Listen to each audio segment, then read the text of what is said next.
If that's true, why would he correct her on what it is that she's looking for a price? Lower expectations. Yes, because there's an expectation that he's actually going to give her a ring. I've heard women say, like, the amount he values me will reflect the dollar amount my engagement ring is. And I think that's the stupidest analogy. Just as when I tell Lauren that I'm not going to propose to her because of the faces she's making, she changed her position really quickly as well, right? You will propose to me now, right? Yes, yeah, it's good. I still feel like the guy who's saying I would spend more based on some sort of monetary value on this relationship is the one who's making it transactional, and the other person who's willing to spend less just as long as they get the thing that would make the person happy, that's not transactional. It's still the same value back and forth, but it's also a transaction and it's reciprocal. It is all of these things at the same time. Reciprocating of equal value is necessarily a transaction. Okay, no, here's the difference. No, I guess can we get a vote real quick? Can you hands raised if you think both are transactional? I would like to know. Like every time she looks at the ring, maybe she'll like give him a little bit something extra in the marriage. I feel like you're literally describing a transaction right now. Yeah. You're literally describing a transaction right now. Yeah. I think we're gonna have to agree to disagree at this point. The more Tom talks, the more I'm gonna have to accept it as transaction. I also think the expectations makes it almost I think it's possible, but my point is that as humans, you're going to stop doing those things after a while if you're not getting the reciprocation, if you don't feel like it's actually appreciated, which now makes it transactional. When there's so many parts in a man that he has to learn for himself, and now he has to learn for the woman and the child. You are oversimplifying child rearing to such a reductive degree. That is insane, dude. Yes. No, because I'm breaking it down. But she has to work so much harder than the man who's there. So why is she gonna go above and beyond to just make sure she's being equal to the man when she could just be a nurse or a CSR? What is the other option? Is telling her that she's not allowed to be in construction?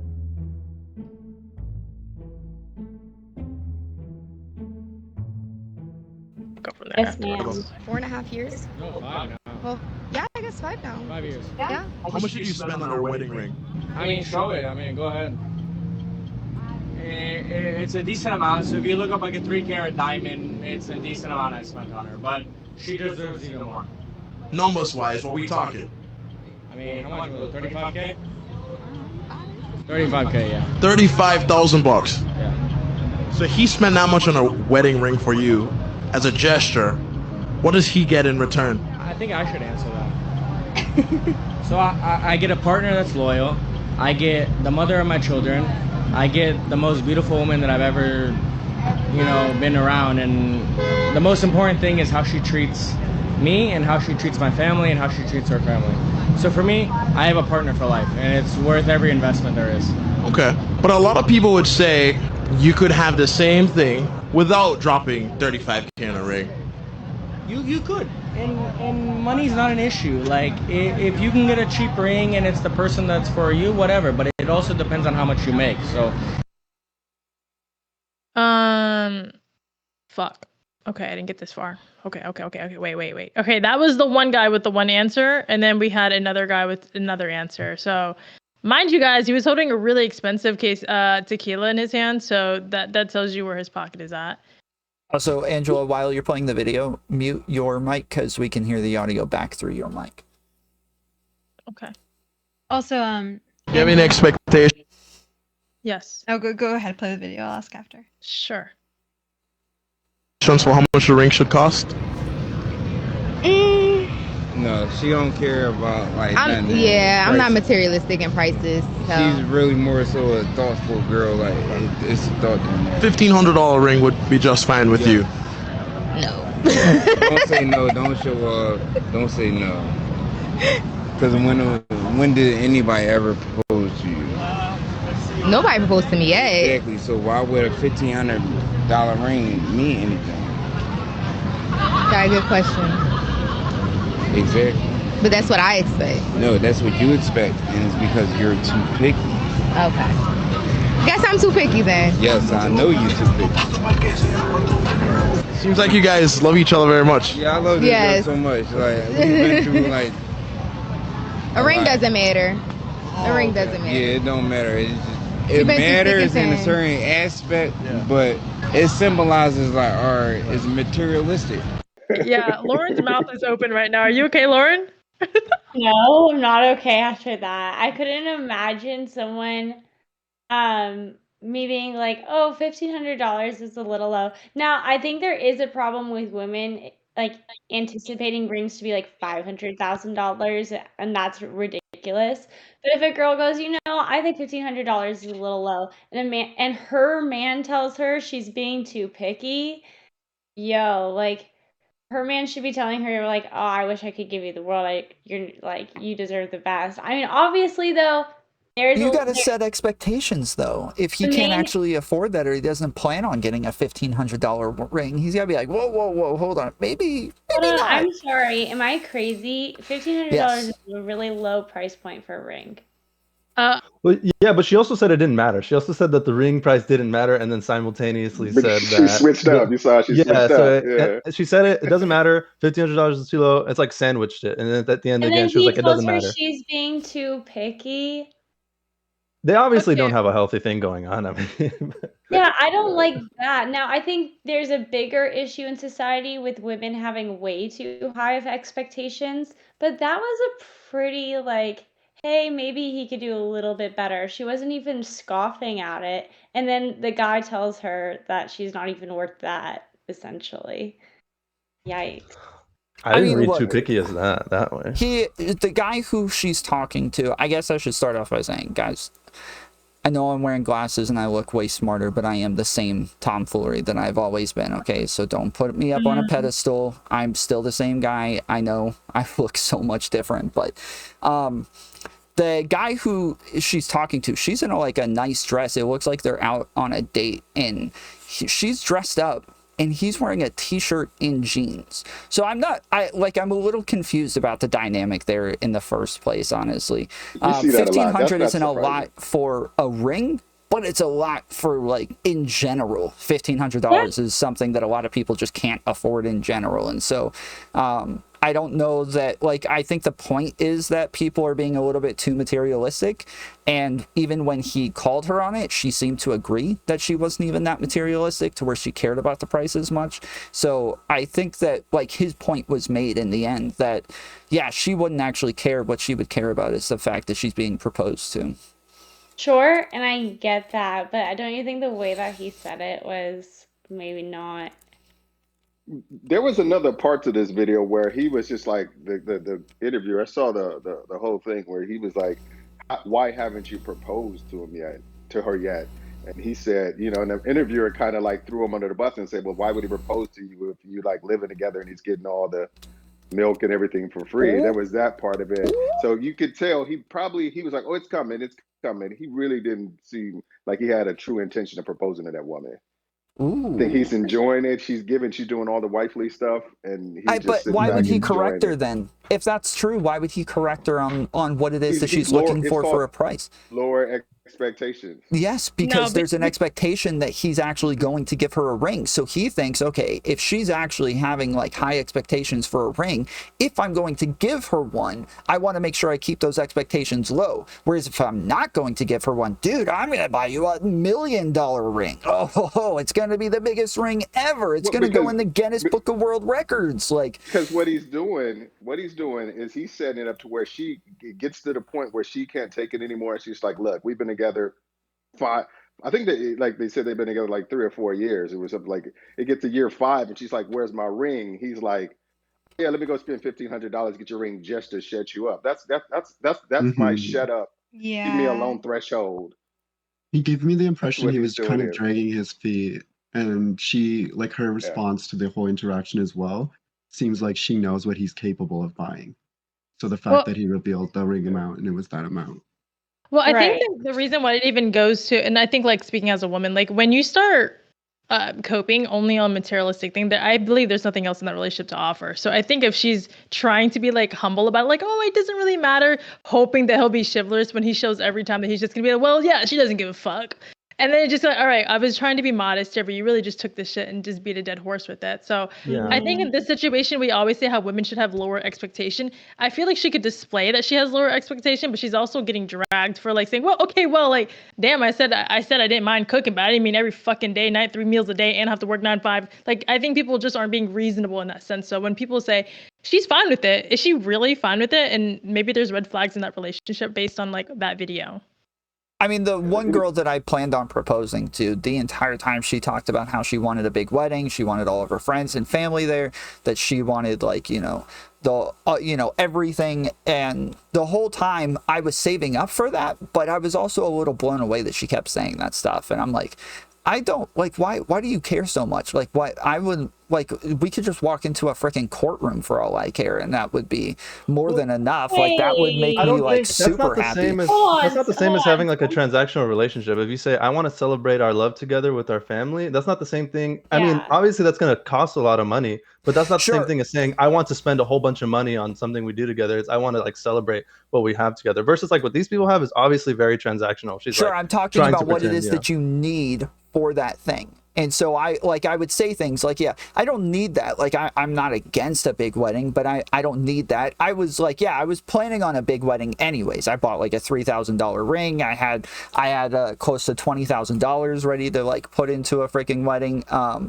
And that, and like, I'm sure her parents and all of that would throw in. So it, like, I still had the idea that it was going to be a big wedding, but, she ended up breaking up thinking that I was like, we weren't on the same wavelength on these sorts of things. And that she, like, her wanting that big wedding was something that I was going to deny her. And I thought, like, okay, that's actually cool. Like, if actually if it's that important to you to where you wouldn't want to be with me over something like that, then dope. Like, even though I'm preparing for it anyways, like, I'm not going to tell you that freaking crap because, I think, like, good riddance. This is part of like the real transactions that happen in relationships. Obviously, we think like monetary transactions in relationships are bad. Like if we say like I have to buy you this to treat me this certain way, I think we would all mostly hopefully agree that that's bad.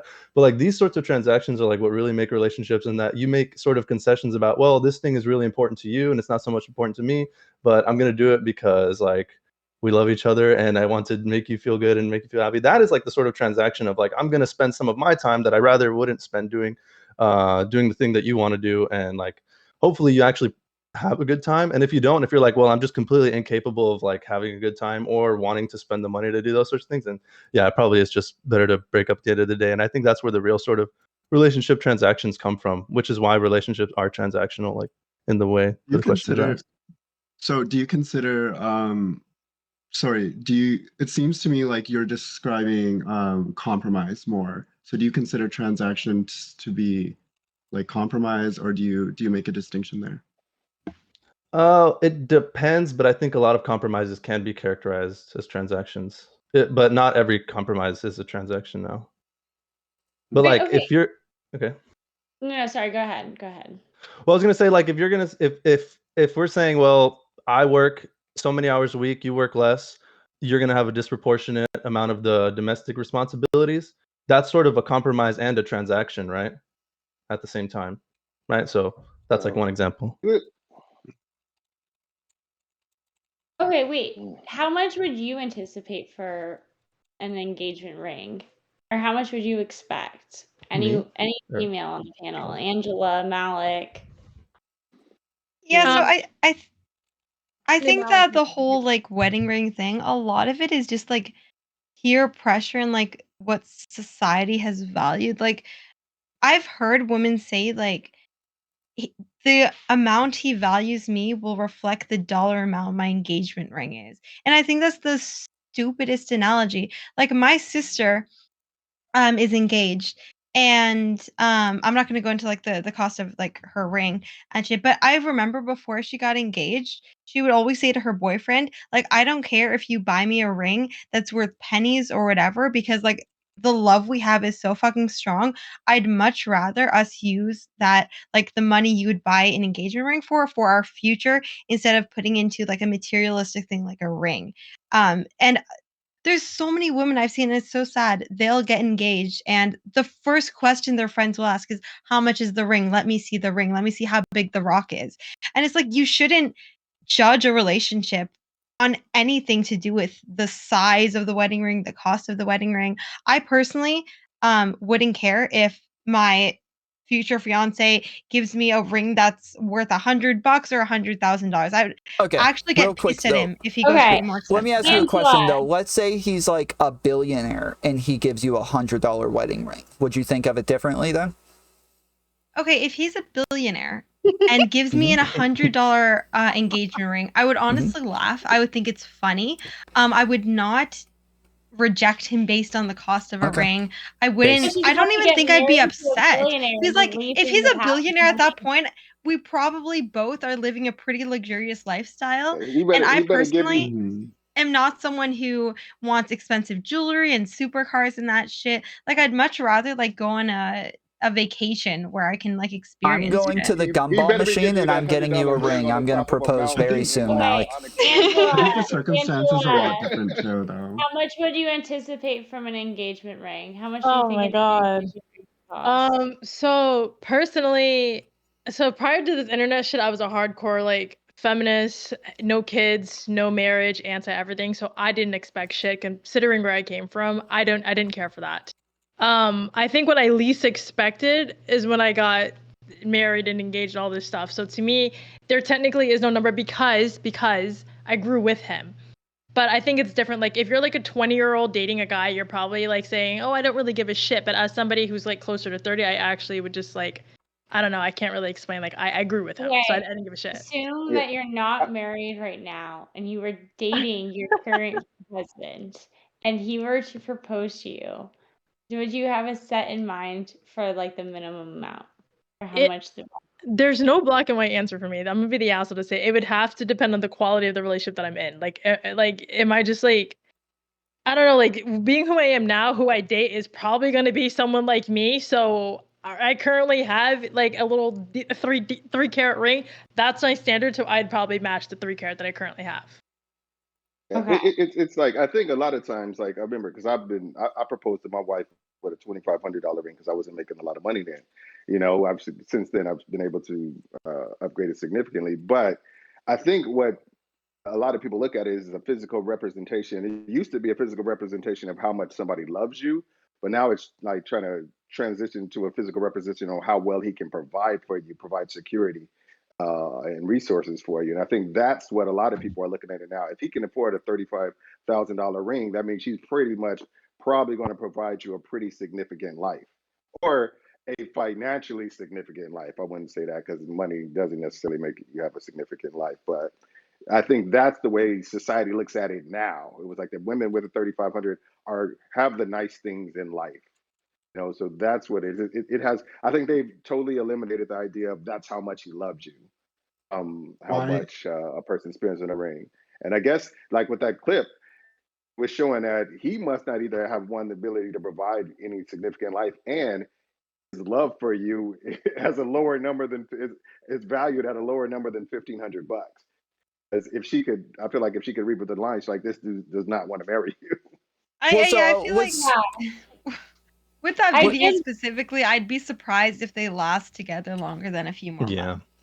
I did look it up. Apparently, you can get like a pretty decent engagement ring for like just over $1,000, but that's like the minimum. That is like the minimum. So let's flip this around then, because women are starting to make more than men on average at younger ages. So are women now expected to buy men rings, and is it going to need to be a super expensive ring if that's the case?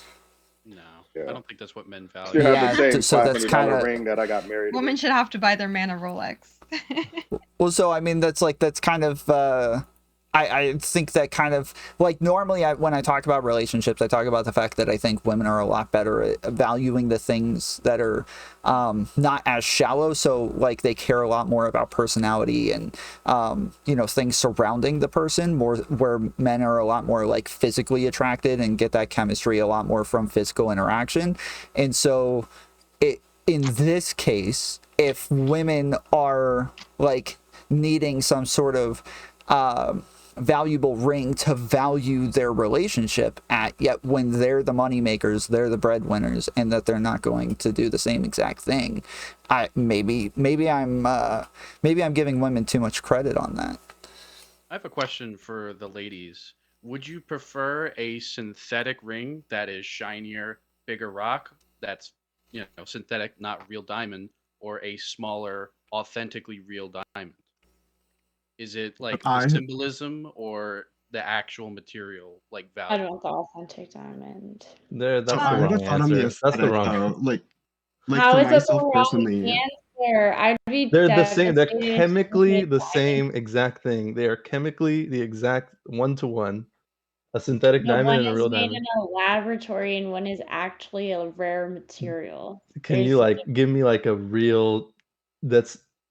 What's the The meaningfulness that's reason that added? diamonds have any valuable whatsoever is because they're a rare mineral. And whereas if something is grown in a laboratory, it has literally an infinite amount of. So you look at the diamond and you're like, wow, I really value this because like it's rare and there's like Yes. that, not because of how it looks or whatever. It's chemically the exact same. This makes No, because there's only a finite amount of diamond in the world where there's going to be an infinite creation of synthetic diamond, and like there's a finite like so your diamonds that are synthetic depreciate in value, whereas your diamonds that are It's not just the rarity, it's Jay, also would you the way that they knockoff look shoes? as well. Jay, would you wear knockoff shoes? I'll pull the reps out of my closet right now. But that's because I would be supporting brands that's a different reason. That's because I'd be supporting brands that I'm unfamiliar with and they could do them with whatever they want with the money. If I get authentic Nikes, then I know I'm sending my money to Nike, you know? What Yeah, So I think there's like a similar amount of like. No, because if you know the lab and you know that they do, and you know they do good work, and they're like authenticated and whatever, and they're like There's some legitimate significant business. symbolism with diamond. It's just like the rarity back in the day was like, this is something rare. The person I'm marrying is rare. These two things are coming together. There's that all wrapped up in it.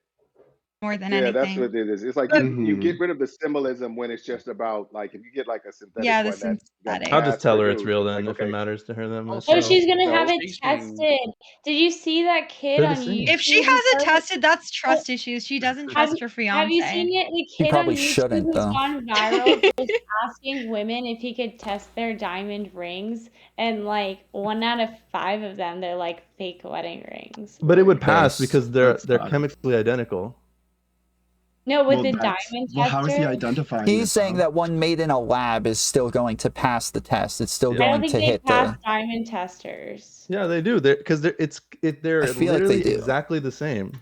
I get that they're like carbon structured, like literally Well, the same. Well, I'm no, gonna you're just answer- taking the all same look the material same. and compressing it in a faster rate, so So it you're should saying be it's- exactly the So same. you're saying the diamond tester is only for cubic zirconia?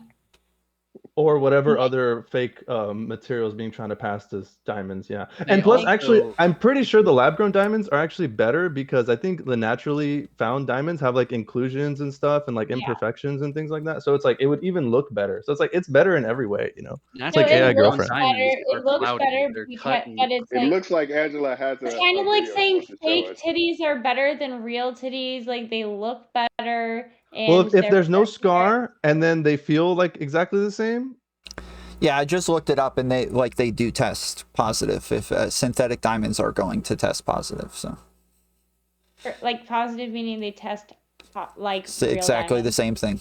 Those It's guys exactly the scam same it thing. because they'll turn it up all the way and they'll touch the metal at the it's like a whole thing. Some guy on TikTok did it for a while.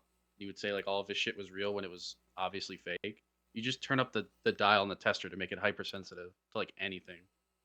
Yeah, well, I'm gonna go back to saying I personally don't give a shit because it was more of a symbolic thing. Consider I was a raging feminist, so for me it was like, oh shit, I'm getting proposed. Cool. Now I kind of want to have kids. Cool. So I would have to say it is very symbolic for me. But if it is fake because you lied, that's some piece of shit thing. Now, if we both had the discussion, like, hey babe, like that's a piece of shit. More so for me, like you don't have to lie about it. And I don't like the fact that the second video had the guy. It seems like he's stringing her on in the relationship. Like I think like maybe the type of guys that I've seen, at least online, and some of the people in the space, where they often say they want like a girl who's like super submissive and calm. She looks like she was more like pretty giving, at least in the video. She wasn't like super combative or bitchy. I mean, I disagree. I explained that like I did literally the same thing while I was actually planning on proposing and was planning on getting married. Like I would also try to like level expectations, not because I think I'm gonna be super cheap, but because if that is your priority, I have an issue with that. Like if that even though I would try to go above and beyond because I do value you and I do care, if you think that that is so important to you that you would actually like say no over how much I spent on a ring, I don't want to propose to you in the first place. And so I do think like actually having those conversations and leveling expectations is important to see how they're going to react. That you live in kind of dictate that too. I think if you're living kind of a, you know, just a running an everyday life or whatever, you just doing, you guys are just know the average life. People, I don't think it becomes that significant. It's like, but if you're running in these higher end circles, then if they put a little bit more on that kind of thing. I think if you gotta, you're like, if you're hanging out with like, you know, tech millionaires and stuff like that, and all their girlfriends have $35,000. We're talking about $1,500 though right now. Like I agree with you, but we're talking about $1,500.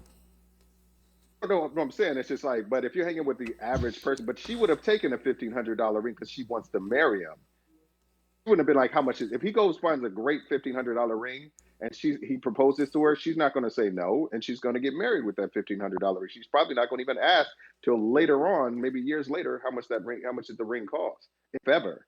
Yeah, Lauren, I am never proposing to you. I see those faces. I am never proposing to you, Lauren. All of those faces you're making are about freaking people being cheap and crap. Tom, this is what I'm thinking of right now. Have you ever seen the show Bridezillas? Yes. Yeah, it was like my favorite show for a while. So I'm just like thinking about that. Those are what my faces are about. And like how you're like, because I was thinking you're making good points because all of the women on Bridezillas were like undateable, let alone like incapable of a loving relationship such as like to lead to marriage. And that was exemplified through their need to have the perfect wedding exactly how they wanted it, as big, with like the money being spent and saying that their fiance doesn't love them enough if they're not getting enough roses or whatever the fuck. And so I was just thinking of that show. Yeah, it's a really good test for, you know, whether or not for better or for worse is a real thing for them. Like it's a pretty good litmus test. Yeah, I think we all have like things we value in relationships, like without any order. There's like physical attractiveness, like social chemistry, financial status for both people, and a bunch of other things. You're right. And it's like, I guess we're saying, or I guess, what's your name? Tomfoolery? Yeah, Tomfoolery is saying, if somebody has like the financial status, I guess higher up on like the tier list or whatever, it's someone that he's just not going to be compatible with. And you sort of want a partner where y'all have a similar level of like what's most important to you in the relationship. And I think especially when you have that sort of, the financial transaction is like at the top or near the top of the relationship, then you start to probably have the relationships that are not going to last long term because you care less about whether this person's going to make you happy or y'all have any like sort of physical chemistry or whatever. But even if, let's say you have like financial obligations or like financial providing or whatever low on your tier list, if you're like on the extreme end, if you're dating a billionaire or whatever, and it's like 0.01% of their entire net worth would be like, okay, I'm going to do bad math, I don't know, like $10,000 or whatever, then it would be like nothing for him to spend, like it would be literally almost nothing for him to spend $10,000 on the ring. So even though you have the super low expectations for the financial providing, it would cost the other person almost nothing. So you would be kind of like, hey, what's going on here if you're not getting like what you would think is maybe the bare minimum of like what he would provide for you, you know? But that's on the extreme end. I think that if someone is with someone for status or money or being a gold digger or whatever, I think the cost of your ring really matters. I think if you're genuinely with someone you love and just want to be loyal to and build a good like family and relationship with, I don't think you'll care as much about how much a ring costs. I mean, maybe it's like insulting if you give like a ring pop, like seriously, or like some shit you bought from Sure. Walmart. But like at the end of the day, like it's just a fucking ring. Like I think people who genuinely care about each other wouldn't care. And I think the that more like in the wealth that video, you're that's the used to way that having in like a family, like if you're from a wealthy family or you've come from a wealthy upbringing, it's a lot easier for you to trivialize like an otherwise expensive purchase. Like I don't know, again, attributing value to other things, right? But yeah, and I think Or in the the way video around, you if you can come see from that that's place the way really that the lady is poor, valuing it as well. Is like when she's changing her mind, you can see that maybe she's thinking like, okay, I don't think that I would actually like not date this person over that, just as when I tell Lauren that I'm not going to propose to her because of the faces she's making, she changed her position really quickly as well, right? You will propose to me now, right? Yes, yeah, it's good. Just We're good. Am I invited to the hit on Meech's wedding? point, is that, and it's the I'm example. I'm proposing to speaking you from too, somebody who came Malik. from like a really like poor Can I like be the ring upbringing. bearer? A lot of times they see that as, like I said, a representation of how them able to get them out of that situation and keep them out of that situation. It's saying, okay, this person is, you know, can afford to buy me $35,000 rings. I get to escape the impoverished background that I come from, and they probably can sustain it for quite a while. Not just rich people who think, okay, this is the expectation. Poor people see it as a way to as a representation of escape from a bad situation. I think that one of my biggest issues with watching these types of videos is how much everybody pocket watches the fuck out of everybody. Like to me, it's if you looked at the first guy, and mind you, this is Miami Brickle, where everybody is like swimming in cash or trying to swim in cash or money, whatever it is they do there. Make it. A lot of people are just trying to keep up with the Jones, and their answer says a lot about where their state of mind and where their finances are at. I think the first guy, I guess in this video, we'll play it. This one, the second analyst are here. Says a lot about if he is providing, let's see, 2 men, another man sees it as transactional. So I just really think it depends on the person, because it's not, again, it goes back to me, it's a symbolized thing. So I had a little rubber band bullshit ring for a really long time. I was completely fine with it. More so, at least I know there was commitment. I think if anybody here has a daughter, what do you want a guy to at least show that he's committing to your daughter? I think that's really important. Like, now, as far as like if it has to be like a fat ass rock, I think it depends on financially where you're also at in life. Like, we can't shoot for the stars if we're grown up in the gutter here, so let's keep it realistic. Wait, before you play the video, can I make one comment about the daughter thing or whatever? If my daughter's dating a billionaire, and you know this might be contradictory, it may seem contradictory to what I said in the past, but if my daughter's dating a billionaire and she's like, he makes me really happy, we have like amazing compatibility or whatever, and she's just like, well, the ring's not for us. The ring's just not the sort of thing we need to do. We might have a wedding or whatever, or we might not. Or as long as she tells me she's happy, that's all I care about. I don't care how the guy shows financially. Like unless he's a billionaire and they like live on the streets or whatever, right? Like I want her to have some minimum level of care. But if she's like, oh, he's not going to give me a ring, and he has like infinite money, I don't care. I'm like, whatever. To me, I get what you're saying, and it sounds great, obviously. But let's say they add a kid and there are 2 kids. To me, the security between a man and a woman is the commitment to them and the marriage and the kids. The kids is for the guy to make sure that, hey, you're not fucking leaving here, or at least for the woman, she's stuck with the kids, and the guy for the marriage. For if you want to leave, you have to pay to leave, which I think that's the consequences for both people. So if I had a daughter, I don't give a shit. You're getting married. I don't know. If you're having kids, you're getting fucking married. No guy's gonna be sleeping up with you while your youth is, running out. You hit your 30s and 40s, and you have these little dorks online telling you that you're too fucking old to date. I'm not having that happen to my daughter. No fucking way. Yeah, I prefer to get married, but the ring is just not important, is what I'm saying. If he doesn't get her a ring, I'm not gonna be like, oh, well, that's kind of fucked up or whatever. No, I think if they get married, doesn't that come with it? Well, I think that would be informed by the wealth that he has. Because if you look at like the average situation, like what's somebody making, like $50,000 to like $70,000, like the ring money they spend on the ring. Okay, sure. The amount of money they spend on the ring says more than how they value your daughter. It says like what like their ability to like save and like display affection. Their like that degree of a commitment. I think there's 2 completely different angles you would take. And I think that if you're looking at it from a billionaire's perspective, then yeah, it is easy to trivialize it if you know that she's going home to like a $15 million house. I mean, the rule on a ring is that you're supposed to spend 3 months' pay on a ring, and the average person spends about $6,000 on a ring. So That's That, by the way, can we all just acknowledge that that was a marketing scheme? I'm like, all arbitrary. Billionaires Yes, she's being showing lied to. investment in my money. Like if my daughter wanted, and I have a daughter, she's 12 years old, you know, and if the guy she was dating in 10 years was like, hey, he's a billionaire, he got her this $150 ring because his antique ring that if there was a real kind of thought behind it, was like this antique ring she saw in like a thrift store when they were out and about, and she freaking loves it, and he paid off her student loans, you know, then you see stuff like that. I'm not really too like in like that, but it's all on her value of it. It's not in my perception. I could give a shit how much somebody spends on my daughter's ring, because that's between them.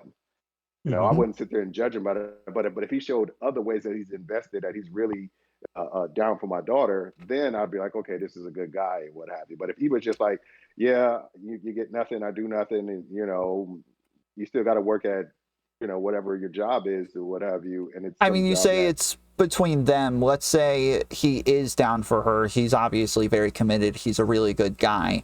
But she's upset about the fact that he didn't get a really big, expensive ring. Would you try convincing her otherwise and say, hey, I think you're valuing the wrong things here? Or would you say that's just between y'all? As a parent, then that's a reflection on me as a parent.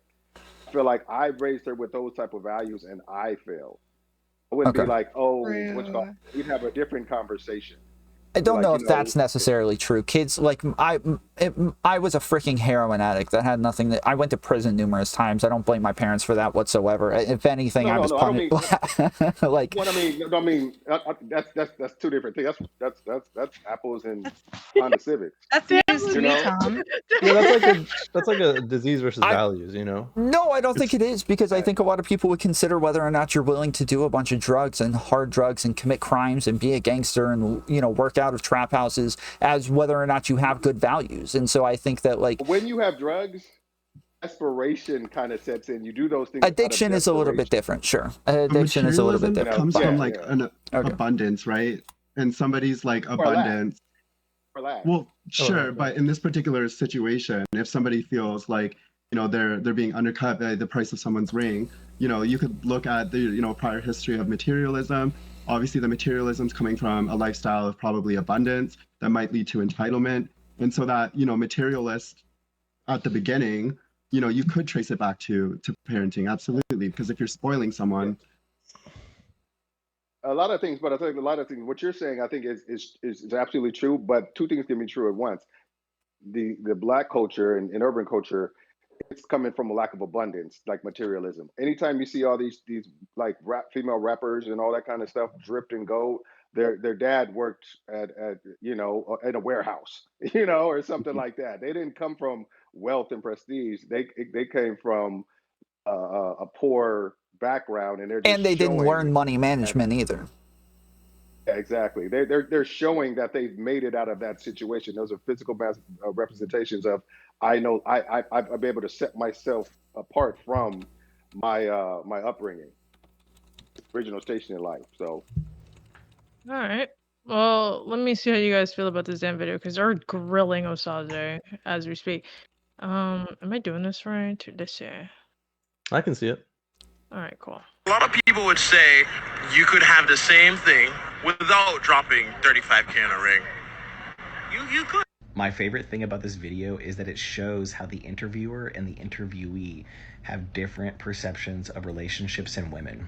So the guy being interviewed goes on to educate the man who is interviewing him that investments are worth everything.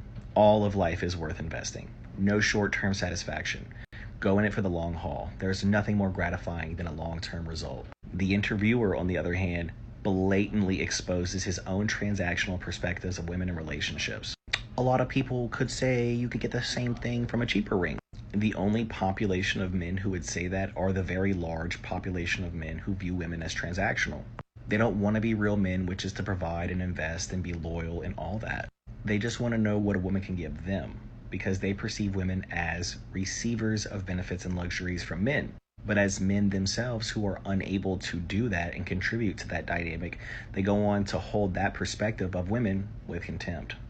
Kudos, kudos, kudos for that couple, and that man protected that woman in that moment. He is such a king. And as for the interviewer, I really hope... Someone said something. Yeah, maybe it's just me. I'm totally lost on what this guy's even talking about, honestly. What? Maybe it's just me. This guy is saying that the interviewer asked the man, from the first video, the one who gave his wife the really big ring, and he said because she's lovely and she's the love of my life, yada yada. The interviewer asked him, well, you could get it for less. And this man on the video in front of us is saying that's because the interviewer sees women as transactional. So if you can buy something for less, why not buy it for less?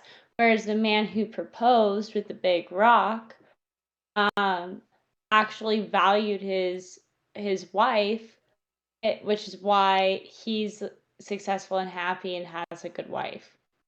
Okay. There's so many problems with that, but I'll let you finish the video. I mean, no, fuck it. Attack that. Let me dumb it Was down. that spot on, Angela? For the GED section. Let me dumb it down for the GED section. Okay. He's saying, don't be mad because you ain't got it. I feel like the person who is like, based on how Lauren just explained this, I feel like the person who says that like you need to spend more money on the person based on their value, like when you bring their value as a monetary value, you are making your relationship transactional now. Whereas the person who says it's not about the monetary value, it's just what I'm trying to get you to represent our love in some way, is the one who's not making it transactional. So I think it's exactly the opposite of how that was just explained. Well, no, because the interviewer is saying you should spend the minimum amount possible to get the exact same thing out of the relationship for the ring. But the guy who's getting interviewed is saying, well, I'm going to go above and beyond for my wife because I think she deserves that. And I don't care if exactly what I get out of it, or there's some expectation, right? I still feel the same way. I still feel like the guy who's saying I would spend more based on some sort of monetary value on this relationship is the one who's making it transactional, and the other person who's willing to spend less just as long as they get the thing that would make the person happy, that's not transactional. That's them just trying to make the person happy. He said the minimum is kind of relative to your station in life. Like he could have probably afford $100,000 ring, but he bought her a third. You don't know his station in life. You don't know you don't know what he's making. I think that's the implication from the interviewer, though, is saying, because the exact thing he said is, couldn't you get the same for less, right? Isn't that the exact thing he said? He was like, possibly, but I could pay more. I could pay, but to him, know, it's hard for people. Like I was watching, and this is story time. I was watching an interview with Simon Cowell, and he was interviewing an ex-girlfriend of his, and she was talking about she didn't have a car. So the next day out, he went and bought her a Porsche, and then he got excoriated in the public, like, "Oh my God, you're buying women cars, blah blah blah. You're setting a precedent. You're leading with your money, all this kind of stuff." And he really clapped back and was saying, "You know what?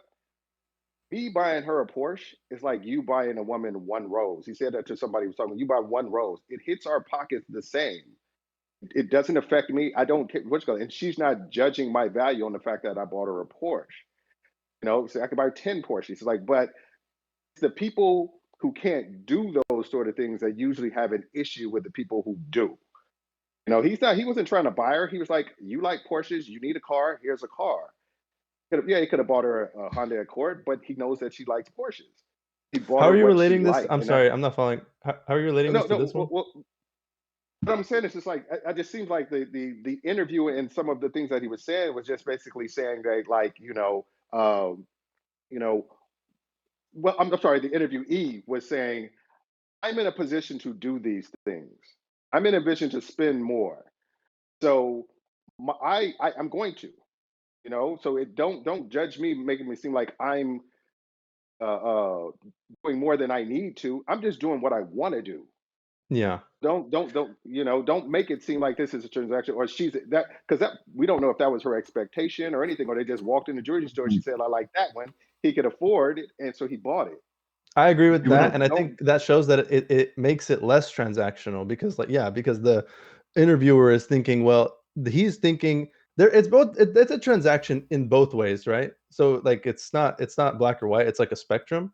So, but for the person being interviewed, it's less of a transaction because we're assuming he's making a lot of money. I mean, I think he is. I think it's like pretty obvious, and so it's like it's less of a impact on his wallet, I guess, to spend this much amount of money, and it's more of how can I show affection for my wife, which is sort of a, we could characterize in some manner as a transaction. But for the person interviewing, he's really thinking of it as like a pure monetary like transaction. Like if I spend exactly this much, my wife is gonna, probably clean this, do this for me, X, Wait, Y, but Z. he's not, because he's saying that he's going to spend less, right? So if he's going to spend less, then he's saying the opposite. He's saying that it's He's not saying, about I'm how going to much spend you the spend. minimum required to receive everything I want. But the other guy's like, I don't care how much I spend. I just want my wife to know I love her, and I'm going to give her what Wait, she how wants. would that be transactional then if you're going to spend a minimum amount? Let me just clarify this, because I just want to clarify. So everybody's saying transactional and the reciprocal. I'm reading this right now. Transaction brings to mind, keep to mind, scorekeeping and unmet, sometimes unexpressed but specific expectations. To be reciprocal, on the other hand, seems more spontaneous, genuine, free of expectation. So I personally would lean more towards being reciprocal in relationships instead of using the words transactional. I think that when you're being transactional, you're expecting it, which I think that's an issue. I personally don't view relationships that way.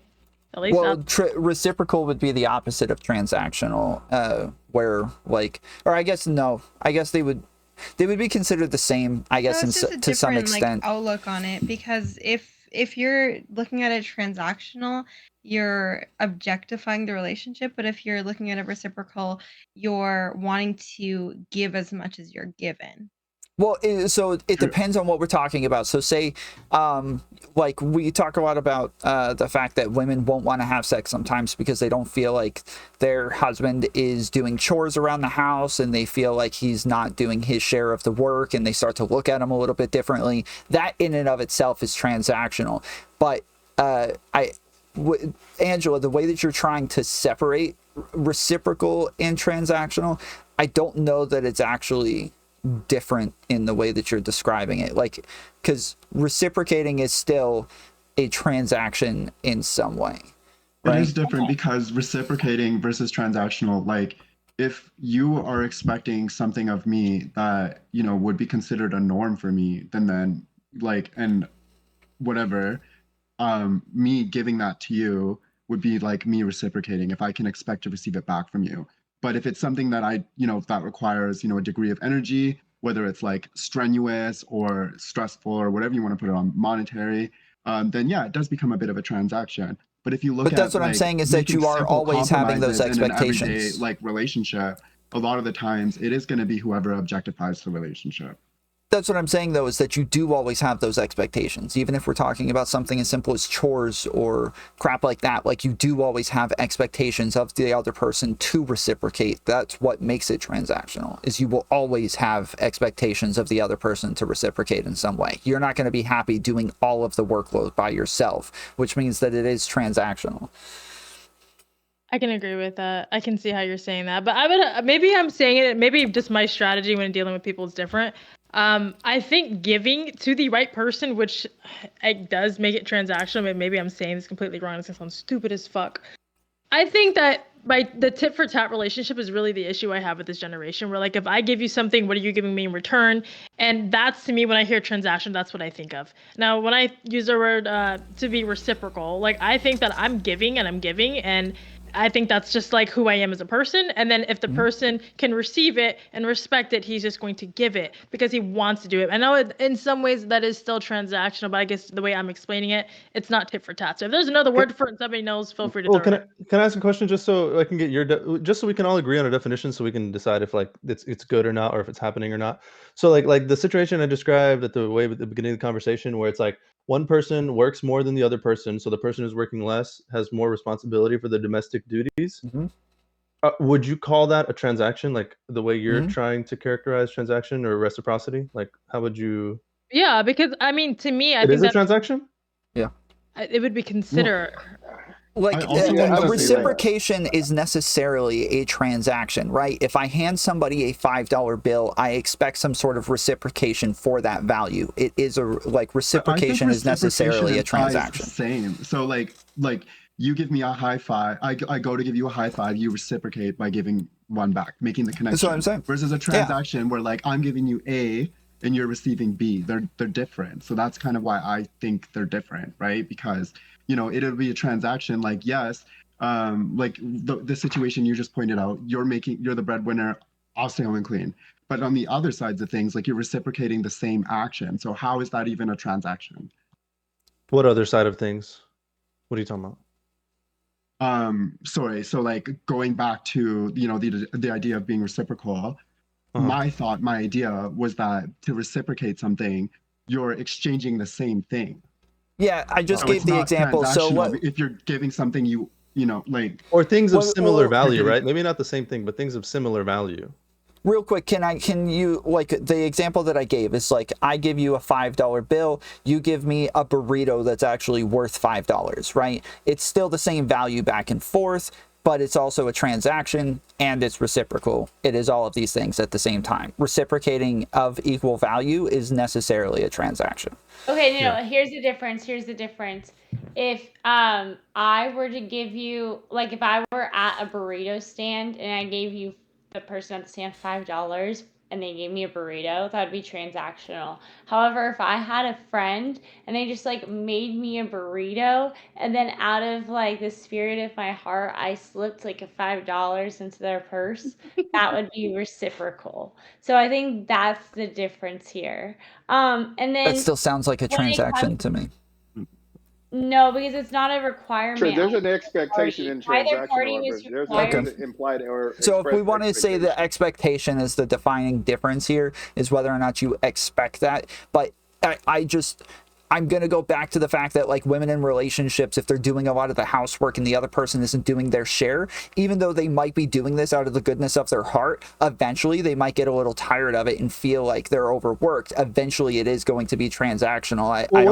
What if they don't make that conscious connection in their mind, like what you're saying? I agree what you're saying exists, that women will probably be less physically attracted to their partner and want to have sex less if they feel like their partner's not giving in certain areas of even if it's like emotional or domestic duties or whatever. But what if they don't make that conscious decision in their mind? What if it just so happens the person isn't giving as much as they expect, and then they decide that they don't want to be physically I don't think that we do make the conscious decision in our minds, but I do So then think it that wouldn't relationships would are it going be to be transactional transactional then? anyways. So what are you saying? I don't think that it we could do become- make the... Sorry, go ahead. No, it can become transactional if you set an expectation for this, then that. Like, for example, like going back, because that's what you're saying is kind of similar to where's in my house. I make 90% of the money in my house. My wife, she does a lot more when it comes to like child rearing and stuff like that and cooking and stuff like that. But that wouldn't be called transaction. But if all of a sudden, like you said, she got tired, everyone's like, you know what? In order for me to sleep with you, you got to start, washing the dishes at night.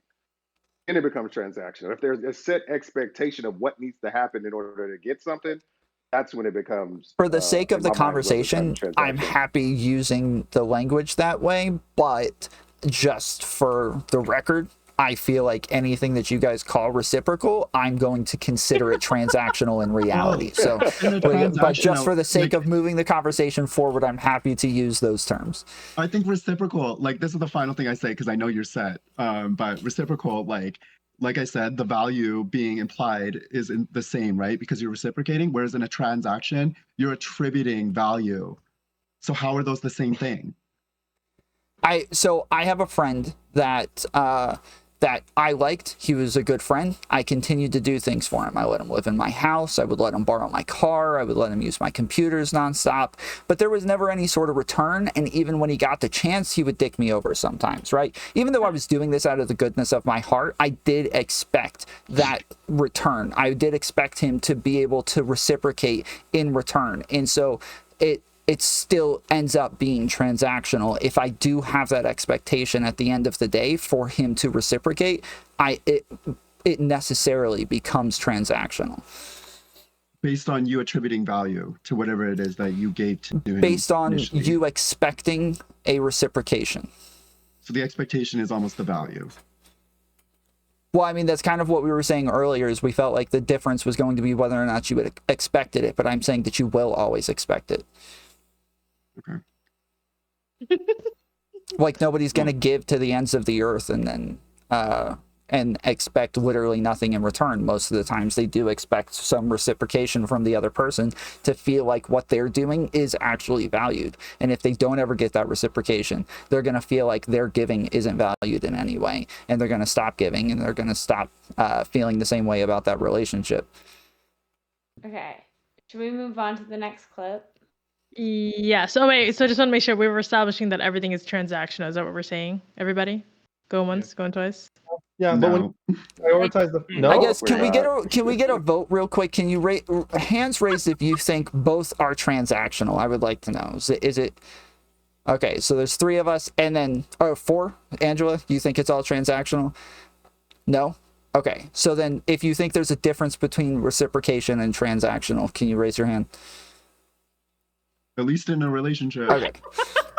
Okay. So that's what I'm gonna. So like I said, I'm happy to use that language going forward. I'm still gonna feel like they are the same thing, but I'm happy to use the language for the sake of brevity.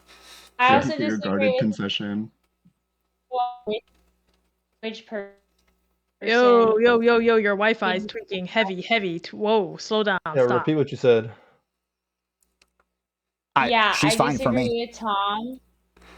Okay, yeah, I disagree with Tom on the speaker, the interviewer being transactional versus the guy who proposed. The interviewer was being transactional because he was looking at it like a contract. Like with my burrito example, like if I walked up to a burrito stand and they were like, the burrito's $6 and I only have $5 in my pocket, I might haggle. Like that's haggling. That's like a transactional thing could be trying to get it at the lowest possible dollar. Whereas the man who's just proposing, he's just giving with his heart and hoping that showing his heart through the expression of the ring, and like the woman, hopefully will see like that he got an extra big ring because he cares about her extra, and throughout their marriage she's going to do extra things for him, like maybe rub his back more, like every time she looks at the ring, maybe she'll like give him a little bit something extra in the marriage. I feel like you're literally describing a transaction right now. Yeah. You're literally describing a transaction right now. Yeah. No, it's a reciprocation because it's like the burrito example where my friend made me a burrito and I slipped them $5. It wasn't like it was a requirement. Right, but first when you said that when you heard negotiating for the price of the video, that's still the burrito, that's still transactional. That is you have an expectation to pay money and he has an expectation to you expect to get a burrito because of the money you pay. That's transactional. But if you haggling, the amount you pay is immaterial to the fact that you're having a transactional interaction. No, that's the haggling just proves that it's also transaction. Like it gives added credence to the fact that it's like a contract with offer and acceptance and negotiation. It's very transactional. But you're saying that there is the expectation that they are going to appreciate it, that they are going to do all of these extra things because he went above and beyond. He has that expectation that they are going to show that appreciation. And if they don't show that appreciation, he's probably not going to feel like he should have gone above and beyond, which is transactional. Okay, so the second one is reciprocation, because even if he doesn't get it, it wasn't like it was negotiated price. So like when it's transactional, like you have a contract to get it. I give you this $5, you give me a burrito. I give you this ring, you give me the bare minimum of wifehood. Whereas if it's reciprocation, it's, hey, I give you this ring and I try to give you the best possible that I could give you, and then you give me a wife and a relationship, and you hope that she gives you the best possible, but it's not contractual. She's not. But if she doesn't, and you start to feel like she doesn't value you and the things that you're doing and the way that you're going above and beyond, you have a she is losing something based on the fact that she is not giving that back to you. If we go back to like the burrito example, if somebody makes you the burrito out of the goodness of their heart, you go slip $5 into their purse. Why are you putting it in their purse and not somebody else's? Because they made me I feel like I'm doing a reciprocation. Now it's not a requirement. I can give them $10. I can give them $2. It's reciprocal. It's not. And also, when they made me the burrito, they didn't give me the burrito with the expectation of me slipping money in their purse. I think we're gonna have to agree to disagree at this point. The more Tom talks, the more I'm gonna have to accept it as transactional. I also think the expectation makes it almost transactional. Like Laura, you're saying that like if you do something for someone, you're expecting it's not required, but you're expecting them to return. Whereas I see reciprocation as not I'm gonna do something for someone and expect them to do something nice for me. It's someone did something nice for me, so I'm going to reciprocate that. Yeah, that's what I'm saying.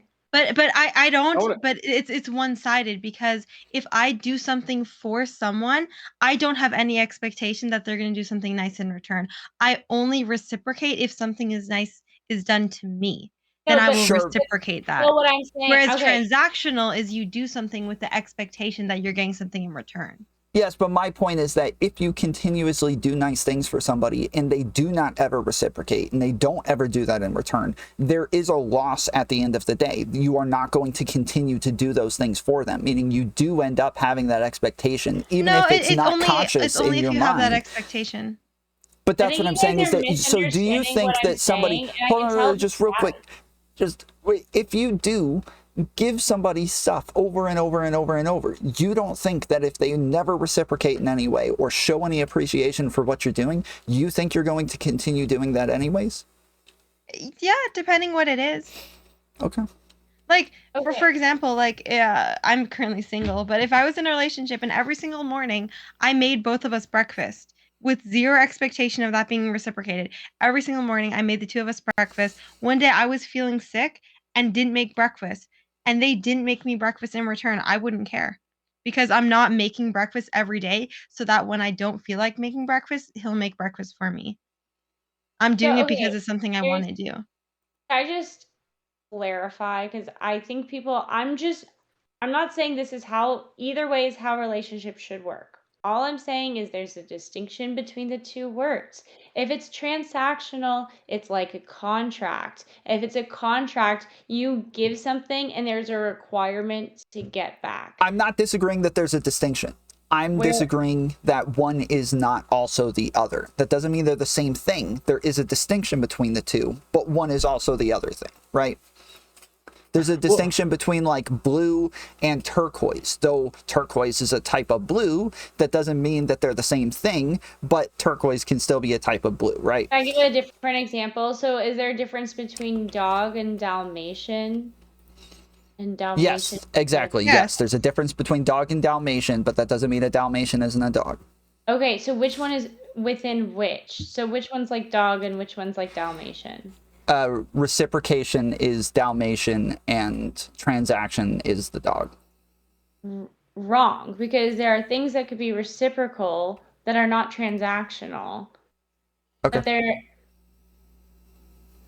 there are not things, and Sure. I would say all transactions are reciprocal, but not all things that are reciprocal are transactional. I think it's possible, but my point is that as humans, you're going to stop doing those things after a while if you're not getting the reciprocation, if you don't feel like it's actually appreciated, which now makes it transactional, meaning you do expect that in return. You could say things. Can we just Google the definitions?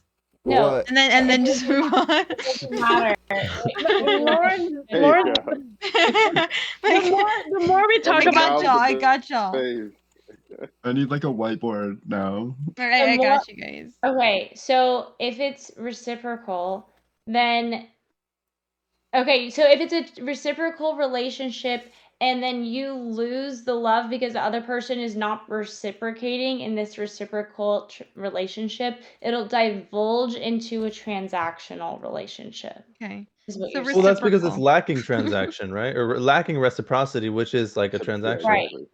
Yeah. Right. So then it is. So then the lacking of reciprocation turns a reciprocal. Exactly. It's not. No, but it's always transactional. But that's our point, is that within a relationship, it will always end up being transactional. These are only in terms of a relationship. We're not saying all reciprocations are always transactional. We're saying that within a relationship, expecting reciprocation, you will always expect reciprocation, which means it is transactional. Yeah.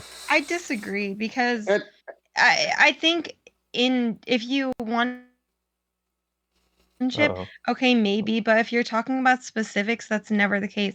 For example, there's a lot of relationship dynamics. Yeah, I don't mean like a one-to-one.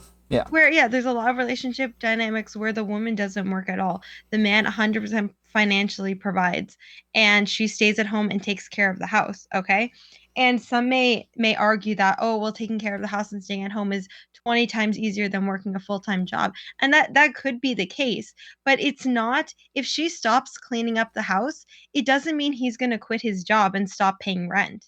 Yeah, I bought my girlfriend some tacos from Taco Bell one time. She didn't immediately get down on her knees and give me head. It was fine. Like, you know, maybe another time that's like, what, it doesn't have to be a one-to-one right then and there. But I wouldn't keep. But I'm saying I wouldn't keep buying tacos every single night if she wasn't sucking your dick for it.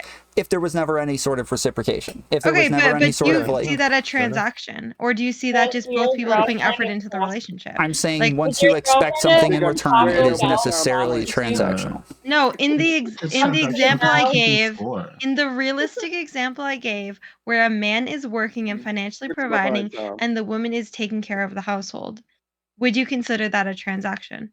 100%. Also, when you do that, isn't that just both people doing bare minimum?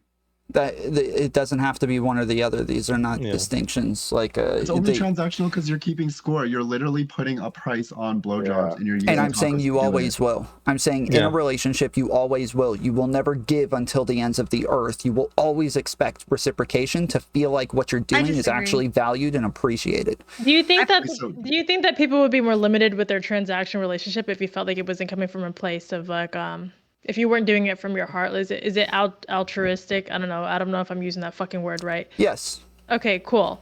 Do you believe that if it's tit for tat, if it was just simply knowing that she's only there because, let's say you date a girl who's only there for your wallet, and she's only there because you pay for shit, as opposed to a girl who loves you as unconditional as she can be, do you believe that it'd be more or less transactional in that sense, or no? Well, you would see the transaction less, right? If you see somebody, well, if I do these things for my girlfriend and every time I do them, she does this, and if I don't do it, she doesn't do this. Even if she doesn't say it out loud, eventually you're going to see, well, if I'm not doing these things, she's not doing it for me. So therefore, she's not doing it out of the kindness of her heart, or out of her love for me or whatever. She's only doing it because I do certain things for her. Yeah, that's going to eventually be bad for the relationship because you feel like you're not receiving things from her because she values you and values the relationship. But regardless of whether she does things out of her love for you or out of some sort of transaction, we're just saying it is sort of transaction at the end of the day, because you can only do so much out of the kindness of your heart before it's like, I'm not getting anything back.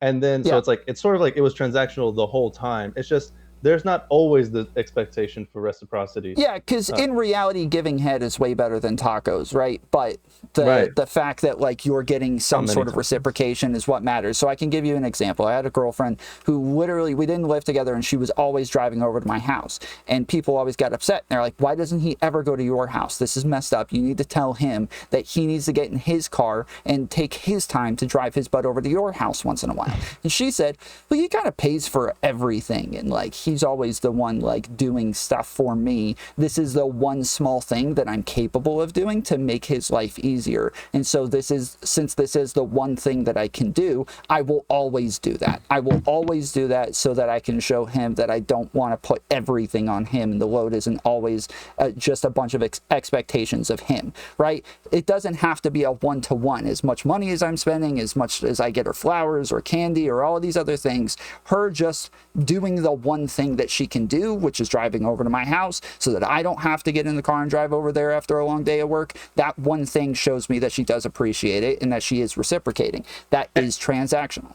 Yeah, exactly. And if she shows up and he's distant from her, emotionally distant, physically distant, or whatever, that is sort of going to manifest the acknowledgement of the transaction, being like, hey, why did I come all this way if you're not going to do anything for me, sort of thing. So even if they don't see it that way, underneath it is always going to be like one for one, you know, not necessarily one for one. That was a bad way of phrasing it, but it's going to be like, I'm doing something so you can do something for me. There's such a difference though from you doing things somewhat one-to-one out of the love for the relationship and the love for each other, as opposed to doing each thing in complete transaction. So for instance, I'm going to change the burrito example. I'm going to give another example because I'm thinking of my parents. Okay. So maybe my mom will say, "Here, Jerry, you can have the remote." And that's because I love you and because you're better at choosing shows. And he goes, "Oh, thank you." And then he rubs her feet. That would be reciprocal. Versus he says, "Hey, give me the remote." And she goes, okay, but only if you rub my feet for 5 minutes. That would be transactional. Okay, So we agree on that part. We agree that that is the difference. The problem is that we're saying that it's also transactional because you wouldn't keep giving them the remote every single day if they are never rubbing your feet. That's what we're saying. Okay. Well, then can we move forward? Can we just move forward with? We can move forward. Yes. There's no way. No, Lauren, just give it up. No, we have to. We can move. No, I'm fine with moving forward. Yeah, again, I'm happy to move forward. Has anybody changed their mind? Are there more people on my side I'm now? on the fence. I'm on the fence. I haven't changed my mind, but I'm totally fine moving forward with Lauren's definition. Yeah. All right, fuck it. All right. I know Malik is gonna love this one because is anybody here a trad wife? Is anybody for that shit? Trad con, trad wife, all that fucking yeah. I know Malik loves this. So I saw this video. Influencer. Being a trad wife makes you just want to like I don't know. I don't fucking know. Change my pronouns for real. Okay, so all right, guys. This video I don't understand. I guess I'm too old. I don't even know what that means. That easy. What does that mean? That's my reference to the MLD situation. I've been Wait, using it. hold on. But you're saying that you don't like trad wives, and so you don't want to be no, like I don't. in the same group as them? I just don't understand how that's like. I fuck it. We'll watch the video and we'll go into it, guys. Wait. Okay. Can we? Does it define it in this video? Yes. Or can you define it for us? A trad wife is. A trad wife is a traditional wife, somebody who normally stays home. They don't work. They're going to take care of the kids. They're going to cook. They're going to clean. They're going to do all of that crap. That's a trad wife. Yeah, I agree with that for now. I'll be your trad wife, baby. I'll do a trad wife for 5 years. We can argue semantics all day. Let's go. Yeah. All right, so this is for Malik. Would it be reciprocal arguing? A lot of men right now act like women, and they just want more. Bring back the patriarchy. I want to stay at home. I want to take care of my kids. What do you mean buy you flowers? What do you mean pay for dinner? What do you mean 50-50? What is that? I don't believe in that. What do you want? What do you believe? I want a man to take care of me. So you want to be a housewife? I want to be a housewife. Okay. Yeah. The old traditional way? Traditional. I'll do it. I don't mind. I'll do it. Fuck it. All right, let's say you meet the guy that does all that. Like, he's willing to take you in, and you basically be the woman to take care of everything. Yeah. Now, does he got complete control over you? Like saying, like, all right, delete your Instagram. You can't be dressing all slutty out on the streets. Here's my thing. I'm not gonna be dressing all slutty and like having Instagram. If I found the one and he gives me everything I need, he doesn't even have to ask me for that. I already did it. I like this one. You'll delete it? Oh yeah, for sure. Without him even having to ask. What about he wants to every time? Yeah. Okay. Yeah. For sure. Yeah. 100%. 100%. If he provides for me, he's a good husband. He's loyal. Everything. He's good to our kids. What more could you ask for in a man? That's what I need. Bro, I'm in love, dude. Somebody What the hell? Somebody get Liam Nielsen on this bitch. She's fucking me up like right now. All right, Malik. I am in love. This is your time to shine, Malik. Go ahead. She is based. Everything she said was correct. All women should be like her. True. Queen. Lauren. Disagrees. I mean, the problem is that obviously in this economy, it's not easy to have trad wives. It's not easy to have a breadwinner. It's not easy to have one person who's paying for anything or for everything.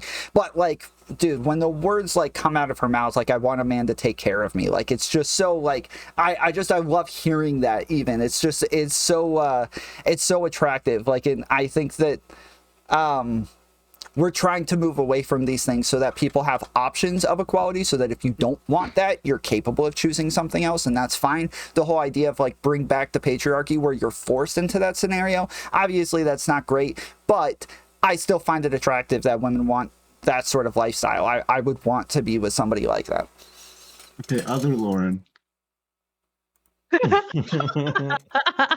Okay, here's how I feel about the whole situation. Oh wait. Can I guess how can I like assume what you're Yeah, gonna say go before for you it. talk? Yeah, I'm ready. Okay, Let's hear hold it. on. I need to like transform into Lauren. 1 second.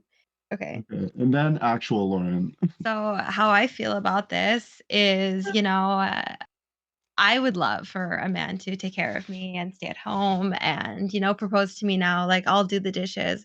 But at the same time, I don't want you to control me because I'm my own individual person and I'm going to be a lawyer one day and I'm going to keep working because I'm strong and smart on my own. But if you want to financially provide for me and take care of me, I will marry you and that'll work out. Well done. I Well love done. how you think of me, but that is not what I was going to say. What I was going to say is I basically agree with Trad Wifey. However, I don't think that woman was Trad Wifey. She reminds me of a lot of the red pill girlies. One who I thought was going to be on stream tonight. Is she going to be on? Anyway. Okay. Anyway, some that are like, oh, I'd be the ultimate trad wife. I'm sorry, I would be doing all the What's cooking and trad wife cleaning, about and her? they've literally never even boiled or like, made mashed potatoes. Those types of women. I know, was the internet funky? Well, How we're do not you know? speaking. I don't think From we're that speaking video, about. how can you tell she's never made mashed potatoes? Oh, she hasn't. She's never fucking cooked. You You can could tell, no, but you know what? But I don't think we're talking about whether. I don't think we're talking about whether they would be good trad wives, but whether that desire exists in women to be that way. And because of economic circumstances, like Tomfoolery is saying, most people are, including women, are forced to go out into the economy and make like a life for themselves, assuming that they're not going to be provided by for someone else, which is probably a good assumption to make. And so they don't have time unless their parents teach them to pick up these sort of skills to be trad wives. But that desire still exists within women to want to be that way. And even if they're going to be shitty ones, they still, I think, largely would be happier taking on a more domestic role. But they still want to be able to explore options, right? Because what's wrong with the patriarchy and what's wrong with forcing people into these boxes of trad wife or whatever is that they don't have the option to explore their hobbies or have a career for themselves or whatever. So we kind of want to, if we can, let women have it both ways, to where they can have their domestic duties, they can do like cute shit at home or whatever, but then they can also, go and be a lawyer in your case, I guess. And I think most people are happy is that way. I feel like a woman, like the person in the video, the reasons for her wanting to be a trad wife is not maybe the best reasons. I don't know her personally, but if I were to guess, I would guess that she hates working and she just wants to be lazy and all the benefits that come with being a trad wife. Now, when it actually comes down to being a trad wife, will she cook every day? Will she clean every day? Will she take care of the house? Will she take care of the kids? I don't know. It sounds like she just wants to live a luxurious lifestyle where she doesn't need to lift her pinky ever. So I don't know. Yeah, how But we did she should make that infer anything distinction about because that's going to luxury? be Did really she easy to conflate the two. infer anything about luxury? That's the thing. I think people Well, think that they want to, I didn't like, get that from She her. says she wants to be taken You know, care of, but like being a trad but that wife is, isn't being taken care of. Being a trad wife is you're being financially taken care of so that you can take care of your man, take care of your house, take care of your children. It's not about just being taken care of. But he asked her if she I, was willing to do all of those things, and she said yes, of course. So No, and the funny like I thing said, is, I think it's every really, woman should be like her. I'm not saying anything negative towards her. I just think a lot of women who say I want a man to take care of me, they're saying that out of a place of laziness. Yeah, maybe. Also, like, you're at a night, you're out and about. Okay, sorry, like, this isn't, I'm gonna say this, like, I judge this particular thing, but I actually don't. I don't give a shit. But, like, you are, like, in a bodysuit, you're out and about at night trying to say that you would like to be a trad wife. Like, I think the trad wife, like, vibe, I'm not to say they don't party, but there's, like, a degree of modesty that just comes naturally, I would think. And Trad also, wives I don't think go that, clubbing. what aspects is she trying to like essentialize about the trad wife thing? It's the financial dependence on someone else and taking care of domestic tasks. That's what she's doing. Yeah, you're right. There's a bunch of other stuff that comes with it, but we've like I think we've sort of recognized that that stuff's bad, and we're moving away from like subjugating women in that way. And so she doesn't want like to. I said, I think modesty controlling comes with women's a bodies is part of personality modesty. trait. Like I'm a minimalist, so like there's maximalists, there's people who dress modestly. So people who dress modestly, like that doesn't necessarily mean it's because they feel the pressure to. That's how they feel comfortable. That's their vibe, their aesthetic. So Yeah, and we're saying women should have the freedom to do that, right? And still have the desire to be in a like a domestic sort of role, submissive role. Yeah, I don't think you have to be conservative. I'm not disagreeing with that. Yeah, I don't think you have to be conservative to be traditional or like want that role. Like I think it's a thing that people bring up on the whatever podcast all the time, is that like, oh well, you want a traditional man but you're not a trad woman. It's like, I don't know that that actually matters. Like lots of guys who are traditional men may not necessarily want a woman who like they can fill that role and do the trad wife things while also dressing sexy. They might like that about her. They might like that she does both of those things. So there's people for everybody. No. When people say trad wife, they're talking about someone who's going to act and dress conservatively. Like when people say trad wife, they're not looking for a stay-at-home wife who's going to dress like a hoe and go clubbing.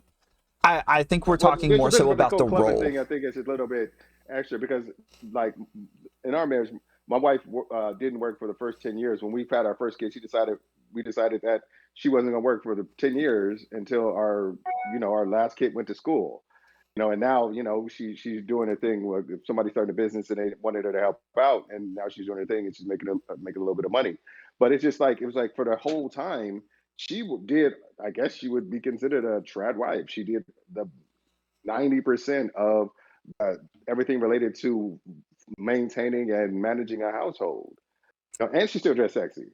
Yeah, it's a trad wife is more about the role that you fulfill. It's a traditional gender role that you're fulfilling, but it doesn't necessarily have to do with how you dress. So like the last girlfriend that I was with, she like wanted to be a trad wife. She wanted to do those things. She also dressed in very conservatively, but I would have been happy if she dressed like wore tighter stuff and more revealing stuff. Like I would have enjoyed that about her. Sexy is subjective. My wife has a nice figure, so she could put on almost anything, and it could be considered sexy by society standards. But there's a difference. I probably wouldn't have been happy if she was doing it on like Instagram or OnlyFans or something like that. It would have been a little bit different. But when she's with me doing those things, that's. I think my biggest issue with this, like, we want women to be like this, when I'm really curious in which one of these guys are like politicians. Like, what type of job that men are having that women have to be at home working this hard and making, who the fuck is cooking in the kitchen? You don't have to do that though. Nobody has to do that. It's just things that people prefer about who they're with and how they engage with one another. There's things that are attractive about a man providing things, and there's things that are attractive about a woman staying home and taking care of things. There's like, why do you disassociate modesty with traditional like wives, and like why do you think it's about the role is bad? Why do you think modesty is bad? I'm not saying modesty is bad. I'm not saying that at all. I'm saying that it's about the gender role that you fulfill. So like a role is more about the things that you do. It's about performativity, meaning like tasks that you're performing. And so when you're performing tasks, that's more about like staying home, taking care of kids, having kids, cleaning, doing dishes, like doing laundry. Those are tasks that you're doing to fulfill the role of a trad wife. But obviously we think of the stereotypical trad wife as somebody in like a polka dot sundress that is staying home, and like that's fine too. That is the stereotype of it, but I don't think that's necessary for us to call somebody a trad wife. They just have to fulfill the role. And even if you look it up, it's going to tell you. I'm saying that even if you look it up, it's going to tell you that it's just somebody fulfilling the role. Wait, what about the traditional mindset necessitates like you could be modesty? Well, you could be trapped in your house doing all those things because you have to. It doesn't mean you're traditional. Well, but like, in today's society, trad wife comes from the traditional mindset. But that is how it was done traditionally. Modesty, and that's how it was done traditionally. We grant women autonomy in today's society, and so they're allowed to decide how they want to dress, where they want to go. There's like no fault divorce and things like that. So in modern society, we do have to make concessions for people's personal liberties. So if people want to dress a certain way, but I'm making the distinction between like the traditional mindset which oftentimes implies modesty, right? Versus whatever sort of like modern take you want to have on like your woman that you want to stay home and cook and clean for you. Like there's a difference. It's implied in traditional, right? Yeah, there's Again, a even complete if you difference look between up being a trad stay-at-home wife or a stay-at-home mom and then being a trad wife. A trad wife is literally abbreviated for being a traditional wife. Traditional back in the day, years ago, whatever. Women did not show skin. Women did not go to bars. Women did not go clubbing. Women dressed a certain way. Women talked with a certain tone of voice, whether in public, whether in the household. Women were a host whenever a guest was in their house. There's so many aspects of being a trad wife other than just being a stay-at-home wife. A stay-at-home wife is part of that. So if you have a wife or know someone who's a stay-at-home wife and cooked for you and cleaned for you and took care of the kids, that doesn't mean she was a trad wife if she still dressed sexy and went out and did all this other shit. Okay, Wait, hold so on. if So I Malik, look up you're not just into... real quick before we move forward, if I look up the definition of trad wife, it says a trad wife in recent Western culture typically denotes a woman who believes in and practices traditional sex roles and in marriage. Many trad wives believe that the practice does not sacrifice women's rights by choosing to take a traditional role in marriage. Some may choose to leave careers to focus instead on meeting their family's needs in the home. So this is what we're talking about. Like when we talk about a trad wife, we're talking about the role that you're fulfilling, not necessarily how you like dress, but that's typically going to come along with it. It's going to be more common. Or modesty is not in that definition you just gave, right? So I think that's the point you're trying to make. But Malik, I want to ask, you said that girl was based for wanting to be a trad wife, but now it sounds like you're kind of redefining. You're saying, well, no, she's based for wanting to be a stay-at-home wife, and she's not necessarily being a trad wife. In that video, they stated, well, what if your husband doesn't want you to use Instagram or dress slutty? And she says, it's already gone. I've already thrown it away. Oh, okay, yeah, she did say that. But it's attrition of the fact that he would want. What if he didn't care? Would she still be traditional if he didn't care? She still had Instagram. Whether or not he cares, it has nothing to do with what being a trad wife is. The best way I can describe a trad wife is think of a strict Middle Eastern man. What would he let his woman do? Anything he would not let his woman do is not trad wife So material. she can't drive her car and be a trad wife. Yeah, actually. I mean, women back in the day didn't drive. Women back in the day didn't drive. Not gonna let her run away while I'm whipping her. You want her churning butter. Stop! You know. Stop! Please, just too much people. Fuck. Okay, guys. Are you guys for gender roles in this current 2023? Raise your hand if you are for gender roles. What the fuck is wrong with you guys? I'm not, but I just think that what we're calling trad wife nowadays is not trad wife. Hold on, wait. That's why I'm so invested in this. Gender roles does not necessarily mean trad wife. These aren't like necessarily the same things. Gender roles is having to do with like expressing. Roles informed by actions, and actions like duties, and isn't that your entire argument? So how could you say that? Yeah, so it's gonna also have to do with like body language, like expressing femininity. You can do those things modesty? and like. Yeah, yes, modesty is like a way that you can express femininity. Yes, of course. I also think it's part of it. Associated with traditionalism. It's not necessary, though. I think that's what Tom is saying. It's not necessary. I'm admitting that is the stereotypical way we think of a trad wife, because traditional comes along with conservatism, and so those two happen to align most of the time, but they're not necessary. You don't have to be conservative in order to be a trad wife.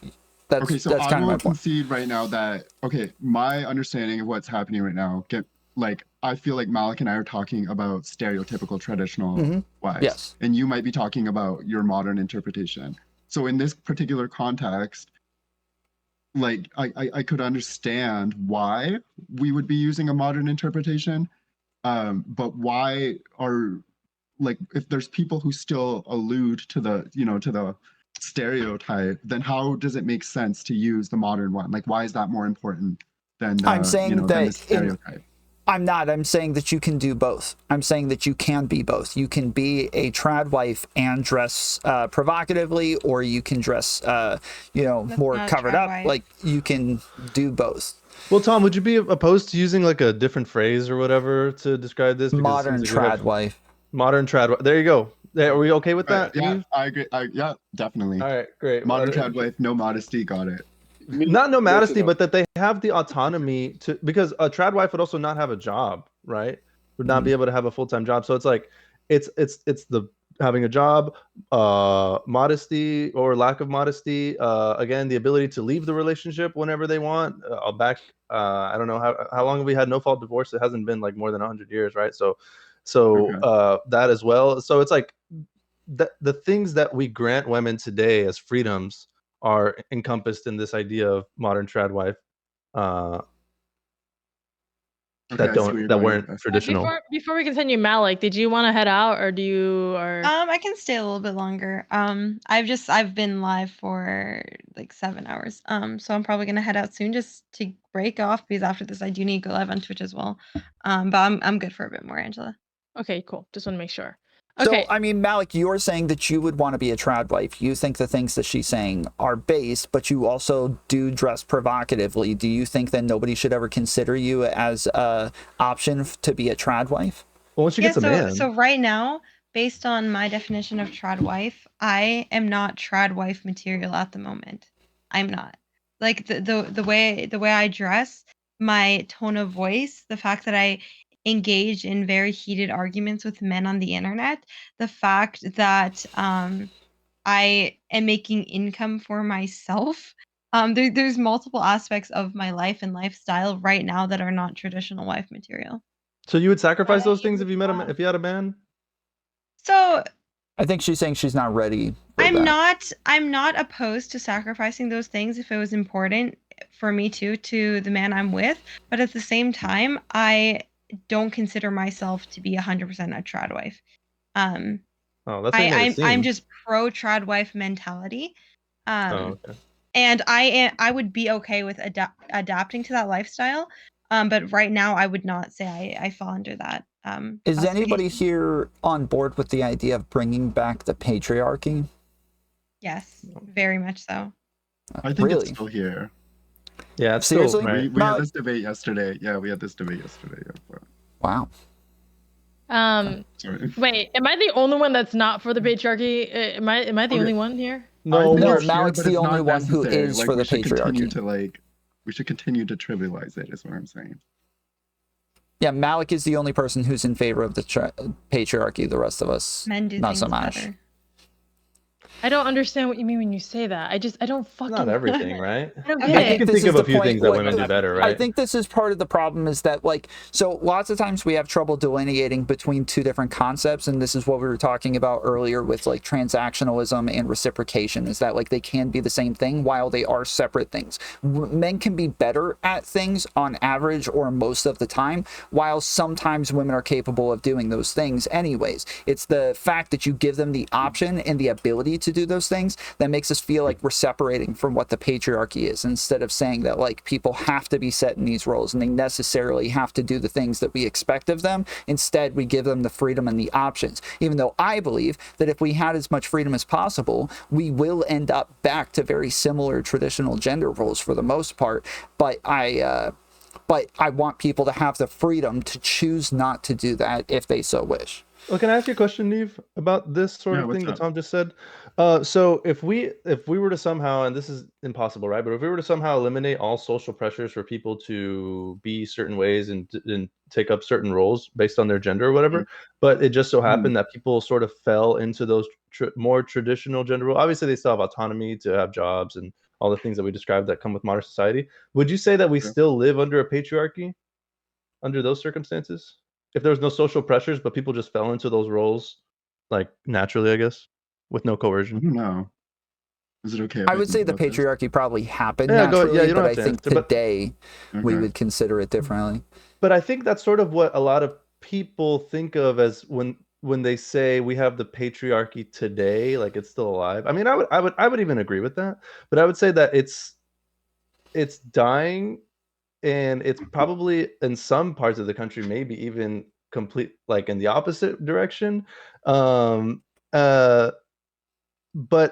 if we let people do whatever they want, we give them freedom, I think they do sort of fall into these roles, and I don't think it's fair to characterize that as patriarchy. And then when people do fall into these roles free of social pressure, we sort of pressure them in the opposite direction and tell them, no, you shouldn't be this way. You shouldn't want a man to provide for you. You should want to be completely independent or whatever. And that pushes people in like the opposite direction of like actually coercing them into living a life they don't want to live, you know? Yeah, I think that the life that Malik currently lives would be shamed pretty heavily if we were in more so of a patriarchy, and this would you would have to live very differently. There are entire communities that shame like the things. Sorry, Malik, I don't know you that well, but like. But we do. But we shame them for shaming those things, right? Like it's considered a bad thing for them to do that. We normally stigmatize that what degree behavior of society, like as a percentage, need to be like, you know, patriarchal for us to accept that it's a patriarchal society? What I'm saying is that as long as that mindset exists, I think that we live in a patriarchal society. So in a patriarchal men stop society, subjugating women and imposing as soon as men stop imposing their preferences on women, then I think we're good. well, when people say patriarchy, it's misinterpreted that, oh, a patriarchy means only men can work and women just do whatever. Patriarchy means that men are in control. If women do work, they work for men. A patriarchy doesn't mean women can't do shit. It doesn't mean women are incapable of taking leading positions. It just means that men should be the ones in charge and women serve the man. Right. Okay, so I disagree with that whole. I mean, I could disagree with your definition. I think it's ridiculous. For example, I know there's multiple countries who have good female presidents. The U.S. specifically, I think, would be horrible if we had a female president.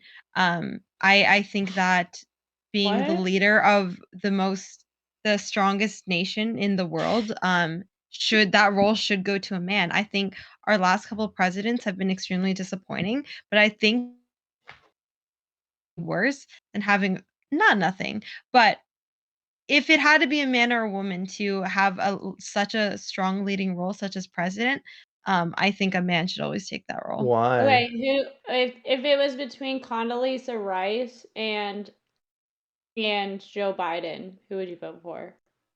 Politically, I'm not too familiar. Oh, she's tweaking.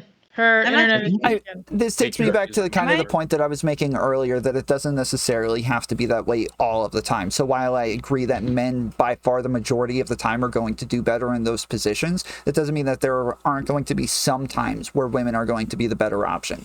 Like if I as much as I don't like Hillary Clinton, I would still choose her 1,000 times over Donald Trump, right? There are people who... I think like, okay, this is a crazy take, but I think as long as psychopathy is found in women, I think that they are more than viable leaders, because we know it's found in men, and we know that politicians tend to have, you know, dark triad traits. These are people who have to make, you know, difficult situations, remove the emotions from other people. So I think that as long as that's the case and women don't actually have to go out onto the battlefield, I think that it's very viable to have a female leader. Yep. Yeah, so Malik, if you have a daughter, so you're in favor of your daughter just being a child wife also? So just, you know, cycling this tradition out to if my daughter wants to be a mechanical engineer, my daughter can be a mechanical engineer. If my daughter wants to be a child wife, she can be a child wife. I'm very for people independently choosing what they want to do and what good they want to bring to the world. But at the end of the day, just because I believe women can take those roles, I believe most women are better at doing other things, and those roles I agree, are better though, done by men.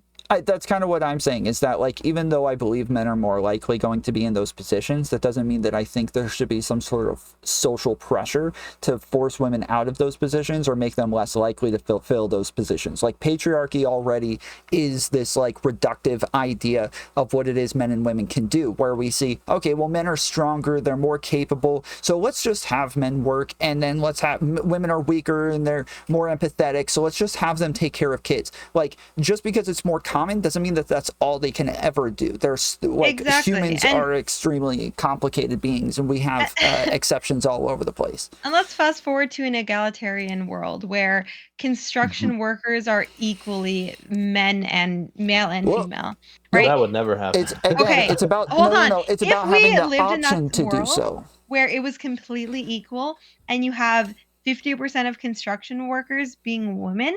Nobody wants that. And there's no discrimination. Some of the women could be 4'11", some women could be 5'4", 5'7", whatever. The construction industry would progress at such a slower rate than it currently does, being heavily dominated by men. Yeah, but nobody wants that. That's kind of my point, is that just having the freedom to make those decisions is all we want. We're not saying that it has to be this way. We're just saying that we want people to have the freedom to make those decisions. And as I said, I think if people have the freedom to make those decisions, it will go back to like most people choosing to fulfill traditional gender roles in the first place. Right. So just like Malik, what you said, like the construction worker, I mean, I would look at it from a construction company as a whole. There's jobs there for men and for women. I'm not saying that there has to be a man and everyone has to be 50% women. And again, the whole egalitarian idea that it's supposed to be like complete equal physical strength. I think it's equal in opportunities is what I'm really kind of going here for, because if you're telling me I have to stay at home, I just don't really see, with the way that the world is evolving, why I would stay at home after my kid turns 5. What the fuck am I doing? No, I think I'm very pro woman working. I never want to retire. I always want to be working. The only scenario that I would retire in is if I'm with a man and he's really passionate that wanting his woman not to work. That would be the only scenario where I would give up working. I never want to retire. I always want to be working. I think women should work. I think people are happier if they're busy and doing good in the world. However, just because I believe in that doesn't mean I believe I should be filling roles typically dominated by men. And it doesn't mean that I believe that women are equally as capable of running the workforce like men do. But running the workforce, you mean like being like having the exact same job as him? Because I would have to say, like, if it was just my husband working and doing everything himself, I think he'd be pretty fucked in so many ways. He was pretty much just sustaining himself. And I think like when I was able to help in certain ways, I think everything got sorted out. We were able to make more money. I think that me asserting myself into his job and actually being in it, hands-on, understanding what needs to be done. There are certain things, certain parts of his brain that he's never going to tap into. I'm able to tap into it. So I think that if you said, hey, like to push the idea that men should only work, women should stay at home, and my brain and my IQ stayed only, I'm not shitting on house moms or anybody in housewives. I would have to say it's just it's repetition every fucking day. I'm just making a dish. I'm just making sure my kid doesn't stab itself. Okay, then what? After the kid learns after 2, 3, 4, 5, and then what the fuck am I doing? I think the pressure for my husband to have to carry all the weight on his shoulder financially, emotionally, to be the head of the household, when there's so many parts in a man that he has to learn for himself, and now he has to learn for the woman and the child. You are oversimplifying child rearing to such a reductive degree. That is insane, dude. No, because I'm breaking it down. No, because I lived that, like, especially during COVID, where I had to do that. So to me, it was more so like, okay, it's not as simple as what people are making it out to be, like, oh yeah, it's fine, just stay at home. It's not that fucking simple, because it's like, you look at the person next to you and they're doing their physical job, but you're not expressing how you actually feel. Men already don't. I mean, raising a child takes a lot of time and energy. And then also it depends if your child is going to be in public school, in private school, if you're going to homeschool your child. But let's just say standard, your kid is going to public school after your kid turns 5 or 6 years old. You still have to, like, there's so much you have to care for the child. You have to wake them up in the morning. You have to take care of them, make them breakfast, get their clothes or whatever. You have to pick them up from school, help them with homework, cook them lunch. Like, there's a lot more than, just make sure my kid doesn't stab itself. Yeah, which is why people typically take their kids, if they're working, they drop them off at a daycare, they hire a babysitter. Like, so if you are out working in the world, some of the money you're working for is going to be put right back into another adult taking care of your child. Yeah, but that's my issue. The way that everyone parents their child is different. I don't believe in coddling kids. I don't also believe in neglecting. I think there's a balance. I want my kid to interact with the real world. So I want to have time for my kids to actually interact with daycare or fucking karate or whatever it is. So I understand everybody has this idea that we should just keep these little naked barbarian babies at home and just let them figure it out with the mother. If I'm home long enough, my IQ is dropping every fucking day. Somebody's echoing. Dame echo. That's Dame. Okay. We can mute him. So you'll just have to what? Well, he's not echoing now, so he's fine. Okay. Somebody. Good.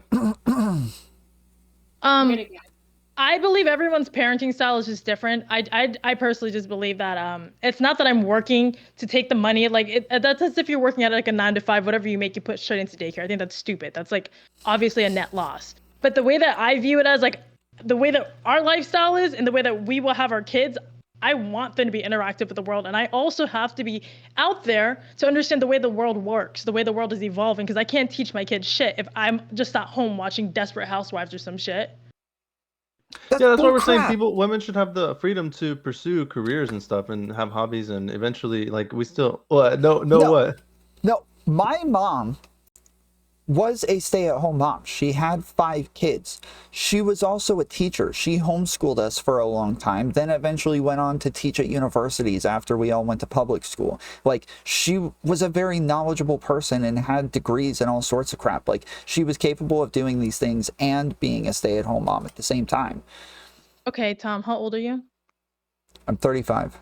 Okay, I don't believe that's possible in this day and age for a teacher. I agree, but that's a different argument as to whether or not you're capable of being smart enough and raising those children. Hold on. You're sort of describing a special circumstance too, right? Where she is having a career at the like that is no, like she really didn't have a career at the same time. That's what I'm saying. Is that she was a stay-at-home mom and she was homeschooling us, and then eventually we all went on to go to public school, and then she went and taught at a school instead. Well, whether it's like a career or not, it's like an occupation, right? Where she might find, well, obviously she did find fulfillment in teaching if she went on to pursue it later. I think Angela's describing like probably a more unrealistic situation. Sorry, Angela, where it's like if you're taking care of kids.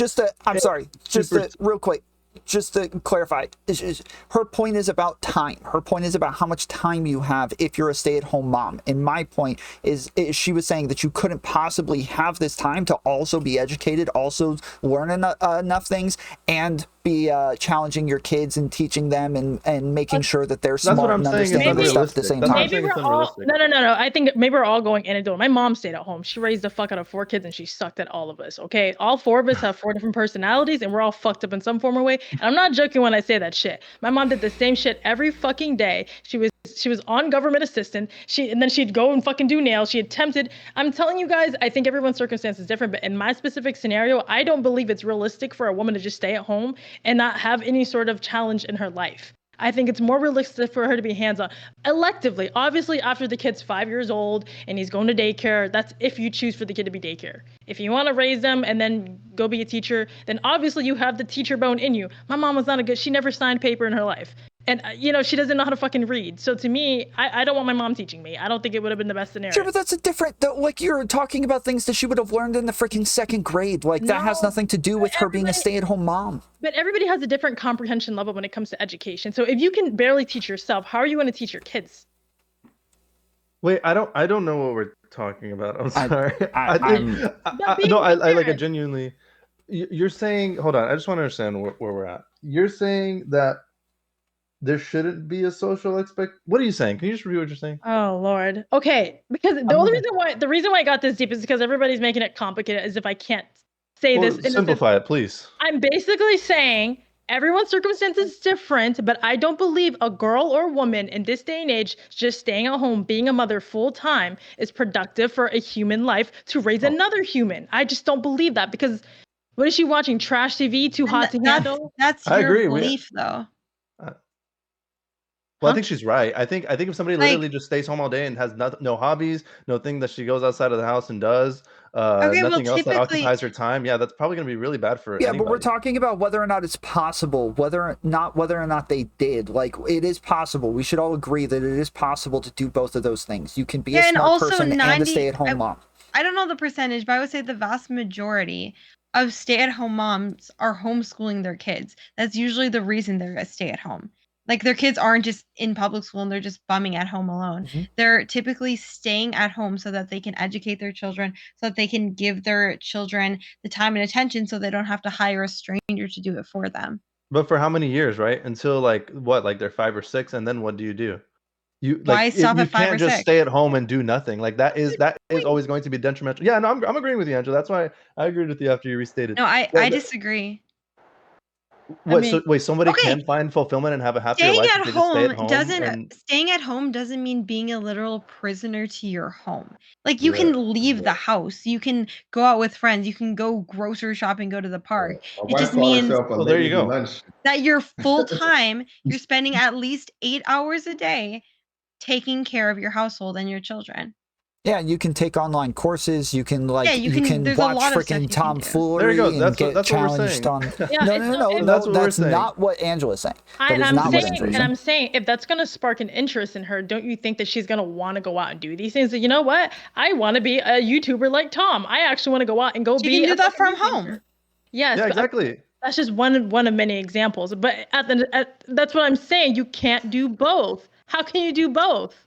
How I think you can do both. I think that, so your point initially was that if you're going to be a stay-at-home mom, you're like almost incompetent to where you're not actually teaching these kids anything valuable. And I'm saying that you are capable of learning these things and being a stay-at-home mom. You're capable of being a smart and intelligent person and being a stay-at-home mom at the same time. These are perfectly possible, and I don't like, you're making it sound like it's impossible, and that's my issue. The reason why I keep saying it's impossible, I think I'm around more women than the average person, being that I'm in the fucking nail salon industry all day long. The countless testimonies I hear of everybody's, listen, I've done my job. I feel like I have to help my husband. My husband's just kind of plateauing financially. I want to help him do this, or I want to go to work and make more money. Some women come to a point where they actually make more money than their husband, and he ends up staying at home. I personally think it just depends on how long you've been in the relationship. But if we're saying push for the patriarchy and women should just stay at home, men are just going to work and then going home and say, okay, well, this is it. While the society is still growing, while everything is still evolving, and then what? That's it? I don't think we're saying push for the patriarchy. We say give people the freedom to do whatever they want, and we just say that, well they're probably just naturally going to fall into certain She was roles. arguing with Malik specifically, but the problem is that your point also disagrees with us, who don't believe in the patriarchy. That's the problem. Right. That's my issue. Well, no, that's my issue. Hold on. So, Malik, you believe there should be social enforcement, social enforcement and pressure of women to stay home and not pursue careers? No, I don't think there should be any social Oh. pressure. I think that there should be zero social pressure for everyone to be equal. Do you think that we need to destigmatize the idea of being a traditional wife, or is it the other way around? You No, I think we need to stop telling men that, I think we need to stop telling men and women that they are equal, and it's okay for women to be masculine and men to be feminine, because ultimately those people who try to adopt those mindsets end up being depressed and on like 5 different antidepressants. Okay, so again, the problem is just like having the freedom to do these things. That's more so what everybody's talking about. Like, obviously, in order for us to get to a point where people feel like they actually have the freedom to do these things, they have to have representation in those areas, right? So we have to get to a point where there's actually female CEOs, there's actually females in high positions of government, there's actually a bunch of women who are representing these positions so that it actually looks like it's a real option. Whereas if most women were stay-at-home moms or working these low-level jobs and not really getting educations, and we just kept telling them, yeah, you could be the president, you could be a CEO, you can choose whatever you want. It doesn't actually seem realistic. So the social pressures actually have to push women into those positions so that it shows that they're actually a real, like, achievable goal. and then we can like kind of open things up and be like, okay, now just do whatever you want. And I think once we get to that point, yeah, people will kind of go back to very traditional gender roles for the most part. Yeah, I don't really understand why traditional gender roles are so heavily pushed, honestly. Like I don't understand. Again, I'm not saying that we would push them. I'm saying that I think we would naturally fall into those positions. Does that make sense, Malik? Why there needs to be a push in the opposite direction for equality and for putting people in certain positions it makes that sense, they might not but I don't otherwise agree be? with it. I don't I agree think on with the it flip at all. side, like not even to necessarily be a devil's advocate, but to improve the situation even more. Like I have a friend, she's like early 20s. She's starting her family like right now, about to, you know, basically do whatever, maybe more of the modern trad wife. But you know, when I initially had that conversation with her, I kind of like when the pregnancy was brought up, I instinctively had the like the thoughts to be like, oh, like when considering this pregnancy, are there things in your life that you would want to do, you know, later on, or how about the next couple of years? And like what I didn't realize by doing that was that, you know, she was sure this is what she wanted to do, and I was kind of like, I don't know, I was applying, like, was I contributing to the stigma in that moment or whatever? But I'm saying like it can be both. Like if you want, like if you want to carry yourself, like yes, representation matters. Women should see themselves in positions of power, but there also shouldn't be shame for wanting to not do that. Yeah, I don't think anyone should be That's what I'm shamed saying. if they're not hurting anyone else. I think decades ago, there used to be a lot of pressure to both men and women. If you're not married with kids by like 25, you're a failure to your family. And I think 25 is extremely young to pressure someone into that, which is why there's a lot of divorces and split families now, and it's more common than not to have a split apart family. So obviously that wasn't a good thing to push. But as far as, I hate this patriarchy argument because I genuinely believe anyone can do what they want to do, but men are better at certain things and women are better at certain things. And if that's the case, why should a man go above and beyond just to meet the standard of an industry when women on average biologically can do that, and say vice versa with men? If men do better, I keep using construction because that's a clear biological advantage for men to be in construction. Yes, Again, a woman could be it's on the construction field, but she has to work so much harder than the man who's there. So why is she gonna go above and beyond to just make sure she's being equal to the men when she could just be a nurse or a CSR? what is the other option? Is telling her that she's not allowed to be in construction? No, she absolutely can, but I don't Then we think agree. it's healthy Yeah. to push a society where, oh, a woman can do anything, a man can do anything. I think it's very Nobody's saying beneficial that. to push women do better in these fields and men do better in these fields.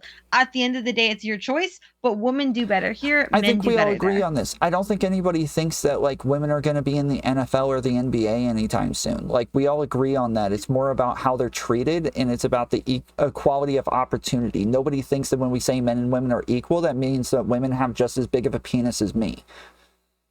Yeah. Well, but there is a segment of but by society that saying does you're believe against, that men and women are just as capable in like they are. It is sort of delusional in that Women are manner. just as smart and just as capable as white people. Yeah, but that does but exist. for That all of you saying that you're against patriarchy, you're saying you're pro either matriarchy or egalitarian, because those are the only three options. And I think an egalitarian society is not possible. I believe it's well, possible. egalitarian in the sense that people have the opportunity to do whatever they want. If it naturally falls, that's the question I posed to Neve earlier. If it naturally falls back to men are mostly in the position of power, women have a natural inclination to take care of the domestic duties. Is it functionally still a patriarchy? It's like, well, maybe, but we could still, I think, fairly characterize it as egalitarian if Yeah, people it's have about the the same opportunities. opportunities. Yeah, it's about the opportunities at the end of the day. That's what matters. Yeah. Interesting. Also, is there like some sort of like study on like how men are not as nurturing or like nurturing as women? I'm genuinely asking, not being a dick here. I don't really know shit I about think that. we're all just functioning off of personal experience. Yeah, and no, like there's empathy No, tests. there's There's so empathy tests.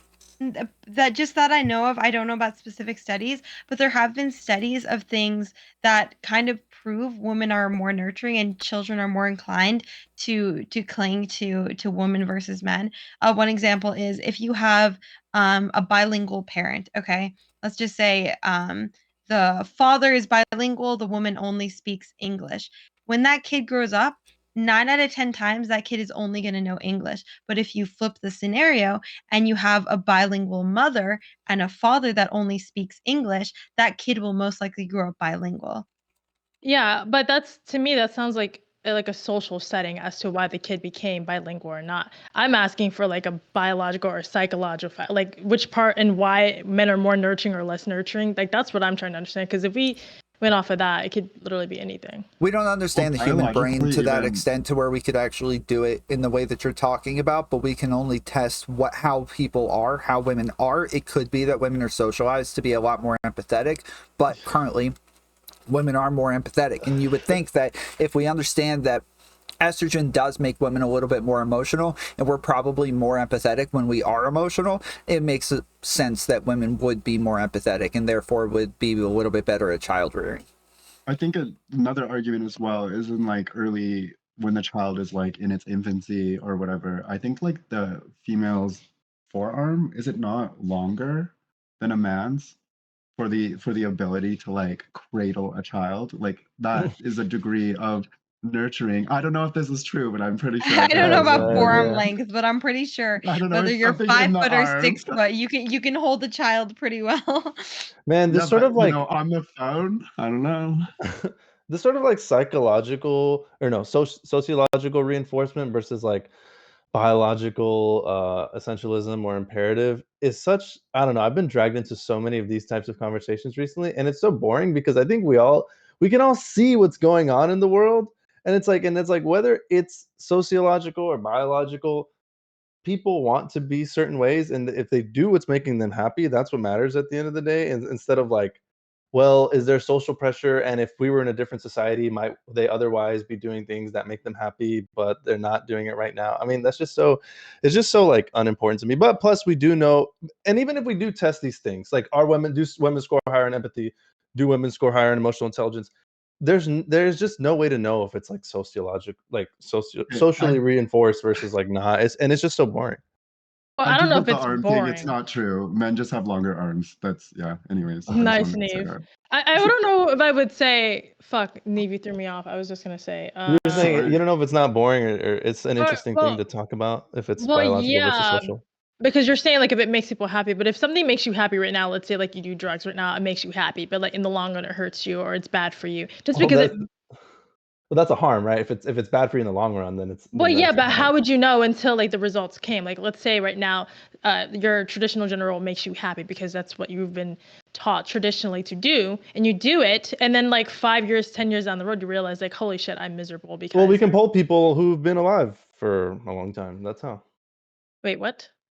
You're saying how would we know in long term if people would be happy under these circumstances? Well, we just poll people over some people who've lived a long time, and then we know.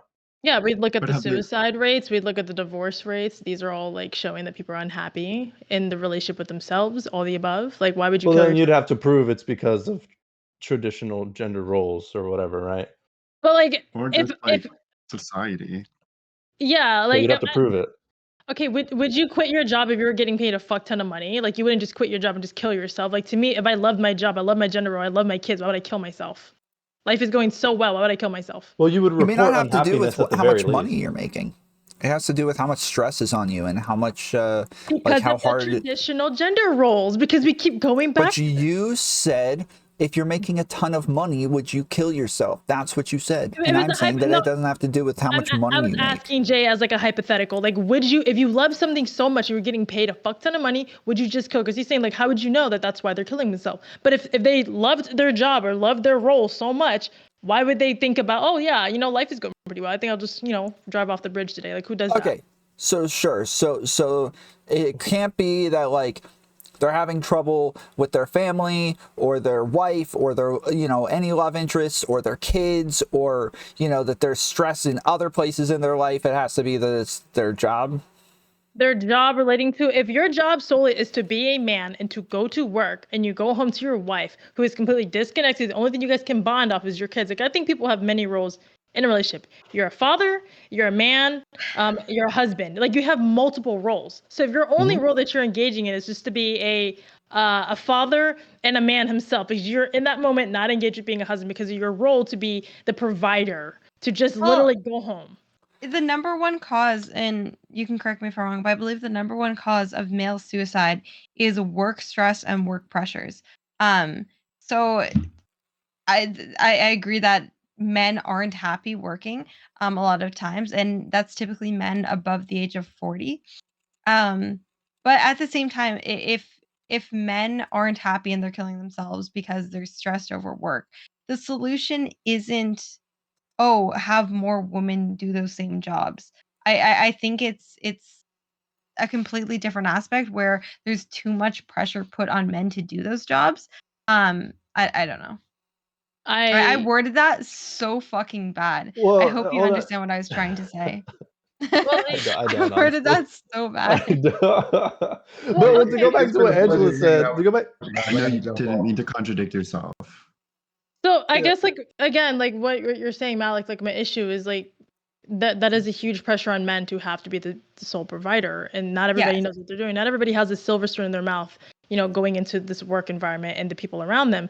So, if that's one of the reasons why they're offing themselves, I would have to say, like, for example, me, like during COVID, my husband was suicidal. So for me, being able to step up and provide, because I was able to, hey, like, I make money, no worries. Like, I'm a 1099 contract worker. I can make money even when everything's fucking closed. It didn't matter. So for me, if I was just a stay-at-home wife, I'd been like, well, I guess we're fucked, bro. Like, what do we do now? Wait on the government to save us? So for me, being able to tap in was probably one of the best things in my situation, because I do recognize, hey, working sucks. Sometimes it takes a toll on you mentally.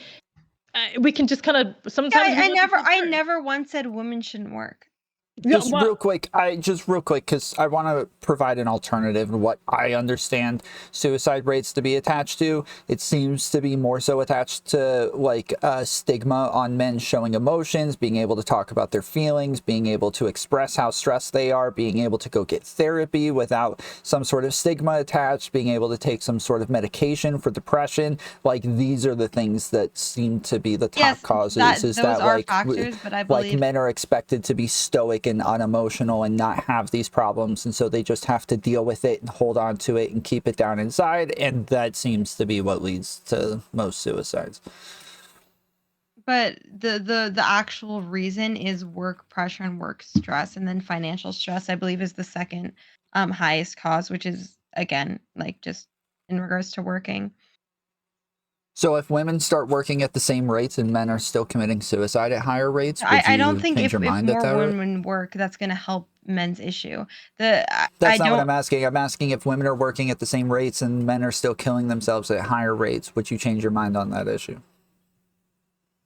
Yes, if the rates change, then I guess, but in regards to men killing themselves because of work pressures, I think it's society's I believe stress men on and women both work at the same rates from what I last checked. But I think society puts this pressure on men that in order to be a man, you have to check all these boxes, and if not, you're a failure. If you don't work so much, if you don't take care of your woman, if you cry, if you ask for help, you're not a real man. Like, you need to work out, you need to hit the gym.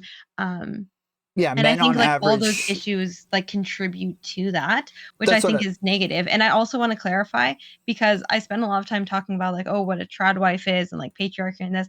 I am very pro women working. I'm very pro women being engineers, women working in fields, I'm very pro women being in the workforce. I just think there's certain jobs that women do better, and I don't know why we're pushing, oh, everyone should be equal when biologically we are not. I think our definitions are different than if you're explaining it that way, then I agree with you. I don't think we should be having the same fucking jobs. I think it's just again, I don't think anybody thinks that. I think that, like, when we're talking about equality, we're talking about equality of opportunity. Again, we're not saying that women should have like the same penises as men or the same muscles as men or work the same exact jobs. Like, my definition of patriarchy just means regardless of everyone's roles, everything but the top. On top, a man is in charge, a man is in power. And that dynamic is for the workforce, for the government, for the household, and that's what I believe in. But just because a man is on top in charge doesn't mean woman can't be every worker underneath. Well, but it does mean that it's less likely. It seems like when men are No, by not far really, the just majority because of the power, like they seem to have different, like if there's not a woman there who actually understands what it's like to be a woman and what it's like to have these things put on them, women seem to be oppressed at higher rates and restricted on their rights and have like a lot less freedoms when it's just all men controlling what women can and can't do. I don't know. It's almost like take a restaurant, for example. Just say the head chef at the restaurant or the owner was a man. Every single other chef in the restaurant, every single server, every single janitor can be a woman. And I think that's completely fine as long as a man is ultimately on top. And I'm not saying a man has to be, like a woman can own a restaurant, but I think that dynamic is a lot more productive. Do you have so where do you, and you know, if you don't have an answer, that's okay. But like, would you have what basis do you make this assumption under that men are better administrators of labor or whatever, or managers of labor? So I would just say it's the number one thing that I base my opinion around is Christianity. Like the Bible says that like the man should be the leader of the household. And I genuinely believe that, but also based on just personal experience, both in the real world, in my own household, interacting with other people I know, seeing dynamics where a woman's in charge. So a lot of just like personal, just real life experience. But I would say initially, my opinions are based off of Christianity. Oh yeah, you lose me at religion. That's Yeah, I me can't too. So would you I say can't argue your with like religion. perfect scenario is a good example would be like in politics, Joe Biden is the president, Kamala Harris is like vice president. I think that's like a ideal fit. Or two men. There's no ideal. A president woman and vice can be president. If there was a woman who went up against Biden, I would have probably voted for the woman. If it was Kamala, that's a different story. I don't know Yeah. about that one. I don't know about Who that did one. you But vote for in the primaries? I don't think the internet needs to know. Just imagine voting. I do. No, actually, because of the state I'm in, I actually did not vote in any of the primaries because I am registered as unaffiliated. So neither Republican nor Oh. Democratic, which means I cannot vote in the primaries. Okay. Well then, can you switch your registration day of? I don't know. You probably could change it, but I don't care enough Yeah, to to. show up to the voting booth, has to change your registration to Republican or Democrat or whatever party you want to vote for, and then vote. I mean, I could do that, but if you would have voted in either it primary, also doesn't matter because of the area I live in. But based off of the electoral college, and I do believe everyone should vote, but based off of my area, my vote would not sway much. you would, well, it would if you voted in the primaries. No, especially like if the you- primaries, the main election in my particular area, which I'm not going to state because I'm live streaming. The elections are not like 45, 60, 50, 50. They're typically like 10, 90. Right. So like let's say it's 90% Democrat, then it would matter. I also want to say I do believe people should vote regardless of like dynamics, but I'm just saying. So let's say it's like 90% Democrat, then you could still vote in the primaries for, like, let's say you typically vote Republican, but you're in a state where you could change your registration day of, then you could vote for the Democrat primary, and then you could vote for like the least offensive Democrat candidate. Where did Dane go? Still matters. I think he had husband duties. Ooh. Dame time. Yeah. we lost him. Patriarchy, let's go. Yeah. Yeah, I'm gonna gonna oil changed. fuck, what was I gonna say again? I'm gonna do more homework on my concern about why men are apparently more nurturing other than all this patriarchy talk. Yeah, I honestly don't know. It's just I believe women just, and I don't know if there's a study, but women generally I think do better in nurturing positions. I mean, I think even if we look at I think it's like because other of women apes, think with the right side of their brain, which is the emotional side, and men I believe it's either equal or their left brain. I forgot exactly, but They're more left. They're the left brain. But I wonder if that's or like however it is. Yeah, I wonder if the study's done by like what we've socially constructed from like years. It may be. That's my cure. So now I got to do more homework on that because it's Dude, gonna that's bother such me. just be careful not to use that as a cop out. Like I feel like a lot of because I spent a lot of time in lefty circles. I feel like that's such a cop out in a lot of situations where it's like, oh, we observe these differences between men and women and their predispositions to want to be certain ways, and it's like, oh, well, it's just social conditioning, so we could change it, and people might be happy if we change it. It's like, I've said it all the time because if you don't believe it's a social conditioning, then let your son be raised by two lesbian happy women, and everybody be all pissed if I said that shit. Be like, oh no, because what if he takes up after his surrounding? But if he's biologically a man, mentally and physically, what does it matter?